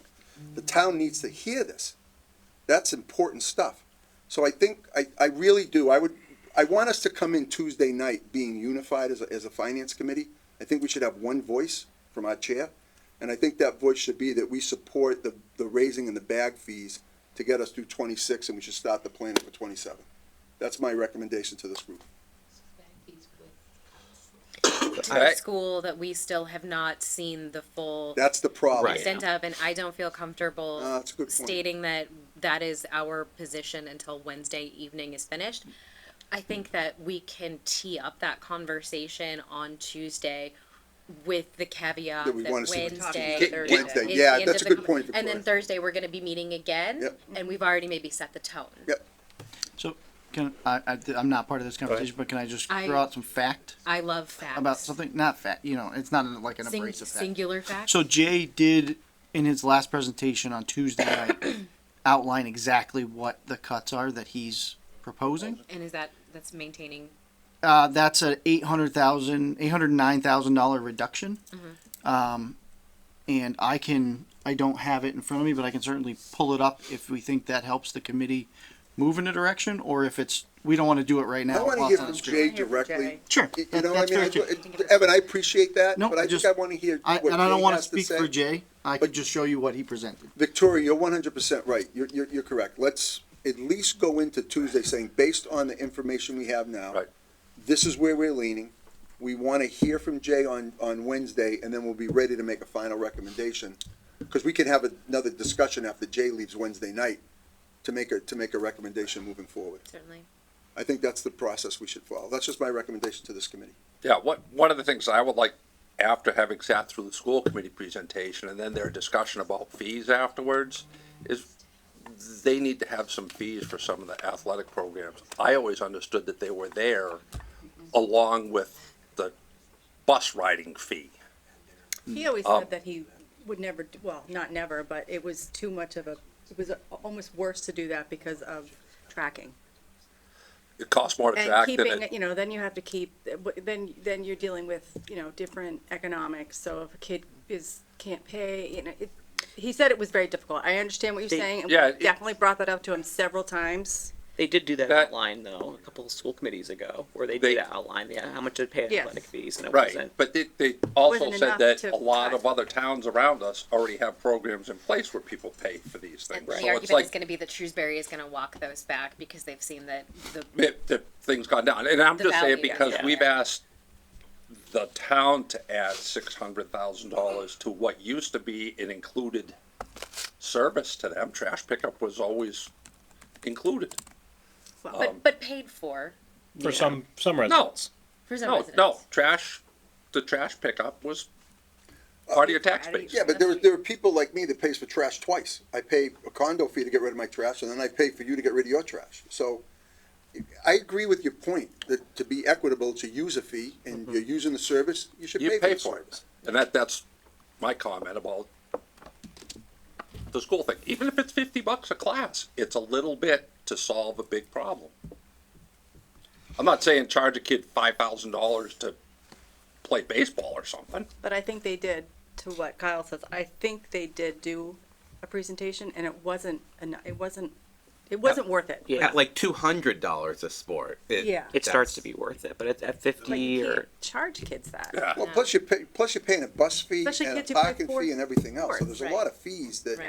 other communities that charge sports fees don't charge yes. those fees. So it's a kabuki dance. You gotta look Yeah. at it and you gotta figure out what the right balance is. So. I always like to draw the kabuki dance. I don't even know what that is. Yeah, you hadn't even got It's a that in slow before. Japanese dance. I'll Is it show like you a one day, baby Evan. boomer type thing that baby boomers don't know what that is? Actually, it's from ancient Japan, so yes. So, do you want a motion? Do you want something that the finance committee can vote on going into Tuesday night, or do you want to just go into Tuesday night? I think we should go in unified if we can. If we're in agreement, if we're not, then fine. We all have opinions, but if we can be unified, I think that helps. Yeah, You got 9 members of the or 8 members of the finance committee feeling a certain way. That's just my opinion. I think that might be better for Thursday. Yeah. Better for Thursday, so Yeah. we should wait till Wednesday. Yeah. Okay, Yeah, I wait got and you. see what actually comes through. But we should in the say, future. that, we understand, we think we want to kick the can down the road a year. Oh, that concept, yeah. But we want to hear from Jay on Wednesday before we make a final recommendation to the select board on Thursday. Is that what you're saying, Greg? Yeah. Yeah. I agree with you. I think that's very fair. I Yep. agree with that, and I think that's wise. Thank you, Mark. I'm curious, how much do, on an average, I guess, do you have turnbacks from the budget to actual, or do you? Oh, yeah, I can look Just now. curious. Oh, I know, If we shave every line item to be exactly correct, how much can we save? well, no, I know. It's not there is no exactly correct No. either. That's called free cash. But I'm just curious how much actually, and is it, well, I'm sure you can, you see which departments are actually, Yeah, turning so back. I closed 669,000 from our general fund to the undesignated. I have a spreadsheet on that. Most, but it's not enough for departments to pick. no, and some of it is part of the capital, Yeah. like, some of it's It the doesn't- capital closeout. And then, some of it is, we set aside for encumbrances.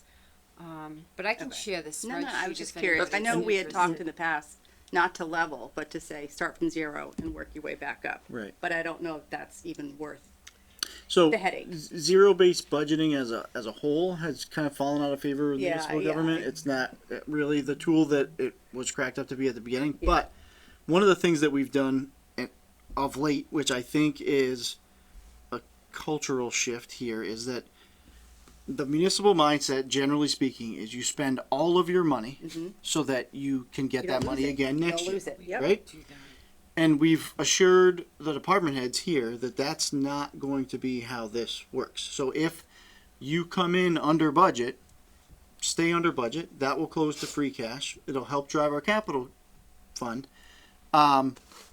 And we're not going, We're not gonna penalize you for. we're being- going to look at it, right? Right. So if 1 year's an anomaly, we're not going to come in and cut you. If we have a trend or we changed a service and we saved money, then yeah, we're going to talk about it. And you saw it in people's budgets. yeah. You actually see it quite a bit in a lot of the budgets that look level. There's actually changes in the line items because we saved some money here, but we've been falling on our face over here. So, we don't generate a ton via turnbacks, but we've also given some assurances to the department heads that just run your budget, spend the money economically, and if we save money, great. That benefits every town department in the capital plan, and we're not going to just blindly say, you budgeted 46,000, you only spent 42, you only have 42 this year. Yeah, okay.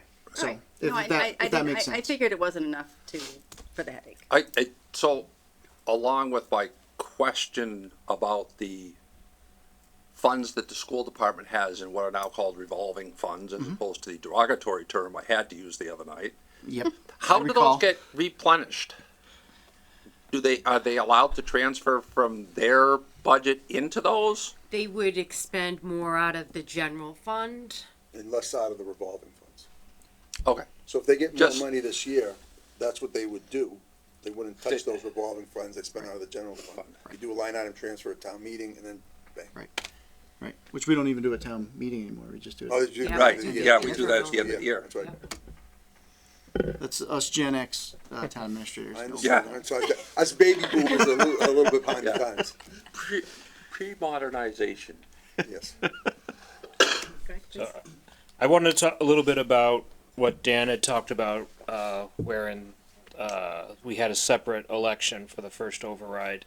One thing that is the election timelines. The election warrant has to be closed and the ballots have to be printed at least a month ahead of time. I 35 believe. days. The I town believe clerk has to be with notified 35 yeah, days. the withdrawal date for a candidate this year is April 17th. So presumably that means that the select board needs to close the warrant for the election ballot that Tuesday in order for them to get printed in time for the election. And that also means that soon after that, the ballots start going out to people who are voting by mail. So they're going to see that people will start voting on an override on the ballot weeks before we even get to town meeting.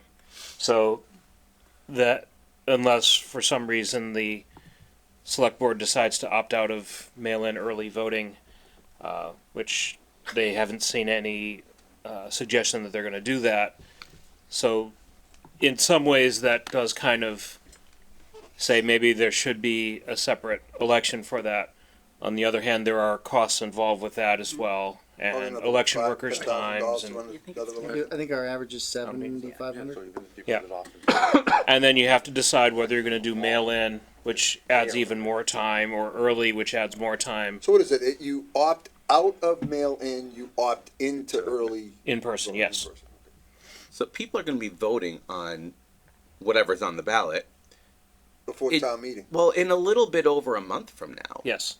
So like, That's my even if point, we Dan. had a decision made today, by the select board, everybody, not everybody kind of backing it up, that still only gives a little over a month to get the word out and to justify it to the voters. Because Dan, think about this, back in 2020, this was before early voting, this was before mail-in ballots. We made the decision in a joint meeting to go for an override on March 5th.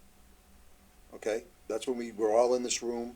This was before COVID shut us all down, but we made the decision on March 5th to do that, right? So now, here we are on March 15th, following what Greg just said with the early voting and everything else. That even compresses the time more. Right. It's just not gonna work. That's my opinion. It's just not gonna work.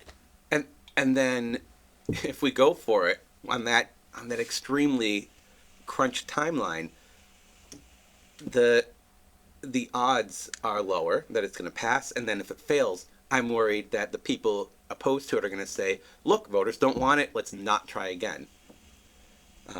So yeah, I That's think why I said what I said earlier. That's all. whether I would be okay with a 1-year thing that includes cuts to the schools, for me, depends heavily on hearing from Jay. So, and I'm going to be going into it leaning strongly against, just because of the way that Jay has been talking about how we are all the fat's been trimmed already. We're at a place where a certain number of cuts will bring us to a point where we start to lose school choice money coming in, which then spirals us lower and lower. I want to make sure we don't hit that. So I'll wait till we hear from Jay. But yeah, that's just my mindset going into it. I also did one more thing about the trash that I just wanted to note is if we were All If- comes back to trash.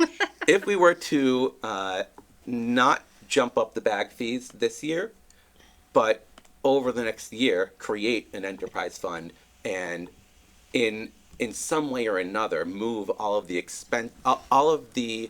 expenses for trash into the enterprise fund and out of the levy limit, that would also free up the same amount of. You mean of into the levy limit. stabilization fund, so use the stabilization fund for the 1 year, because you're gonna pull it out of the operating budget and then it'll be replaced by an enterprise fund. I think that's what. I mean, setting aside this coming year. Is that what he's saying? I think so. Okay. I mean, setting aside what happens at this Evan, coming is this year. one of those times where you agree with me now and then tell me later I'm wrong? Yes. I'm saying. On further reflection, he disagrees with both you and he. I'm saying, however you do it, if you can take that expense, the 600 that's in there, out of the general operating budget, out of our Prop 2.5 levy limit, Yeah.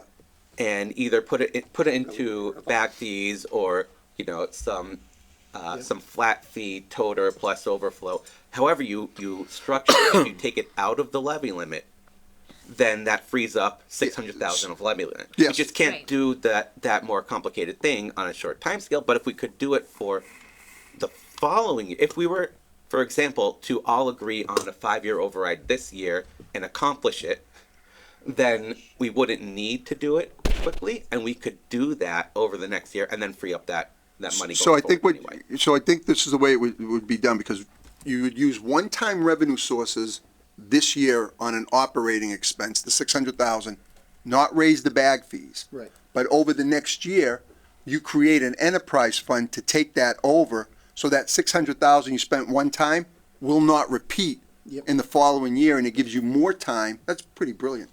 It gives you hadn't more thought it time through to that far, plan but for I'll the take credit. enterprise fund. Yep. So maybe the decision point, something to consider, is to use the stabilization fund for 1 year. Yep.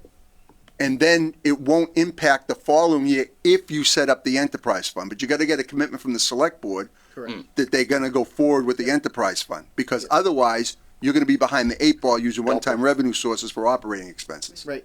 Dan, that's pretty smart. Thank you. So that is very smart. Now you can tell me I was right. You're not gonna correct me later. Well, I'll call What do you. you do? So we have discussed that to a certain extent, and also are doing a step, right? So raise the bag fees by a certain amount this year, fill the gap with stabilization, raise the bag fees the final amount the next year, and A don't whole use- combination of a lot of things. Right. So, but one of the things that we've heard, and one of the things that I think we've seen, is that if you give infinite amounts of options, then we wind up having, we're going to be in a room on Tuesday with 30 people. 30 people. So if I give 25 options, Too much. I'm going to have 20 different We're gonna go with opinions. Henry's Yeah, no. So we're trying to narrow it down. However, that's a great strategy. I like the strategy. I like the idea of it. So why don't you come in Tuesday night We're gonna. and say, this is what I want you to do? Yes. You gotta take lead, you're gonna have to provide the leadership. That's what we're gonna do. Okay. So we and I've heard from my board members as well, because they like the general approach, the servant leadership model, which is I give you the options, you pick them because you're the elected officials. But it's hard to do, right? And this is a very complex issue. So I did have board members reach out and say we want a little more leadership out of you, which is fair. And I'll lead however they want me to lead. So you'll see that from both Jay and I on Tuesday night. So I think what Dan said, if I was sitting in your seat, which I hope I never, God love you. I hope you're always sitting in that seat. I would not want to impact the taxpayers with a $600,000 hit this year. Mhm. I'd want to get more word out to them. Yeah. So I think the stabilization idea, with the intent of bringing forward an enterprise fund, as Dan talked about, next year, is the way to do it. Yep. And then you can replenish the stabilization You- fund through your Yeah. free cash account that you have. It's my intent to have a stabilization or a enterprise fund creation vote on the warrant At this time. at this time. That- Regardless, Yeah. I mean, we talked about Just establishing back it in their anyway head if it doesn't come through, from that deal or then they're in directly. trouble. They're gonna cough up the 600 grand themselves. That's a good idea. We burnt out, you were right, it was an hour. See, Evan just talked too much. I sure did. One thing about activities fees for the schools, or sports fees for the schools, at $50 a fee, because $100 a fee, the additional dollars generated at current activity levels, which would go down, is $67K. So at 50, it would be 33,500. Yes. Assuming nothing goes down, which again is negligible, which is why they recommended not to do it. That makes sense. So just adding numbers, I pulled up the presentation that Jay gave. Thank you, Kyle. Yes. Yeah, thanks, Kyle. As a town administrator, I also was like, why wouldn't we just implement fees? And then I watched Jay talk about it, and he totally converted my opinion on fees, because I think that the impact to students and people that are participating in the sports is not worth $33,000. Yeah, I would also mean the testimonies from the student. Yep. Yeah, 100%. Were yeah, also absolutely very convincing. Yep. And so. I wouldn't if I didn't watch it, I probably would have had that mindset forever. Yeah. Honestly. And as Jay said, this would impact 800 people. Right. So we're trying to balance $1 million plus on the backs of 800 people, so that it might contribute to it. And I know there are people who say they won't support an override unless we've explored every option. Well, I think we've explored this option quite well, and yes, it would make a small increase, but the amount of detrimental impact on that would be outweigh the amount it would bring in. Another point that Jay made that I hadn't considered before is that when you're paying a fee for it, the expectations change too. The expectations from the students and parents, but also from the coaches, who are mostly, not entirely, teachers who are getting paid a small stipend that has not changed in a long time. Jay would like to increase it someday, but he was saying if students are paying a fee, coaches are probably going to expect a more substantial stipend sooner. And there is also this idea of for students who can't afford a lot of the existing expenses of equipment and other stuff, there are some coaches who out of pocket help out with that. And if there's athletes are paying a fee, coaches are still getting the same stale stipend, they might be less willing to do that kind of thing. So there's also like this psychological component of what people expect. So It's fair. And what parents expect as far as playing time and other stuff. Or if I'm paying to be there, I'm expecting my kid to have more time playing, which reduces it into more headaches for coaches. Victoria, do you need me for anything else? I gotta fly. I do not believe so. In fact, I think we're just about wrapping up if the committee has no additional comments or questions. Does it take a coat? As we will all see each other on Tuesday evening at 6 p.m. to discuss, continue the discussion of the budget situation with school and select board. So, okay, this has been a phenomenal Saturday morning for us.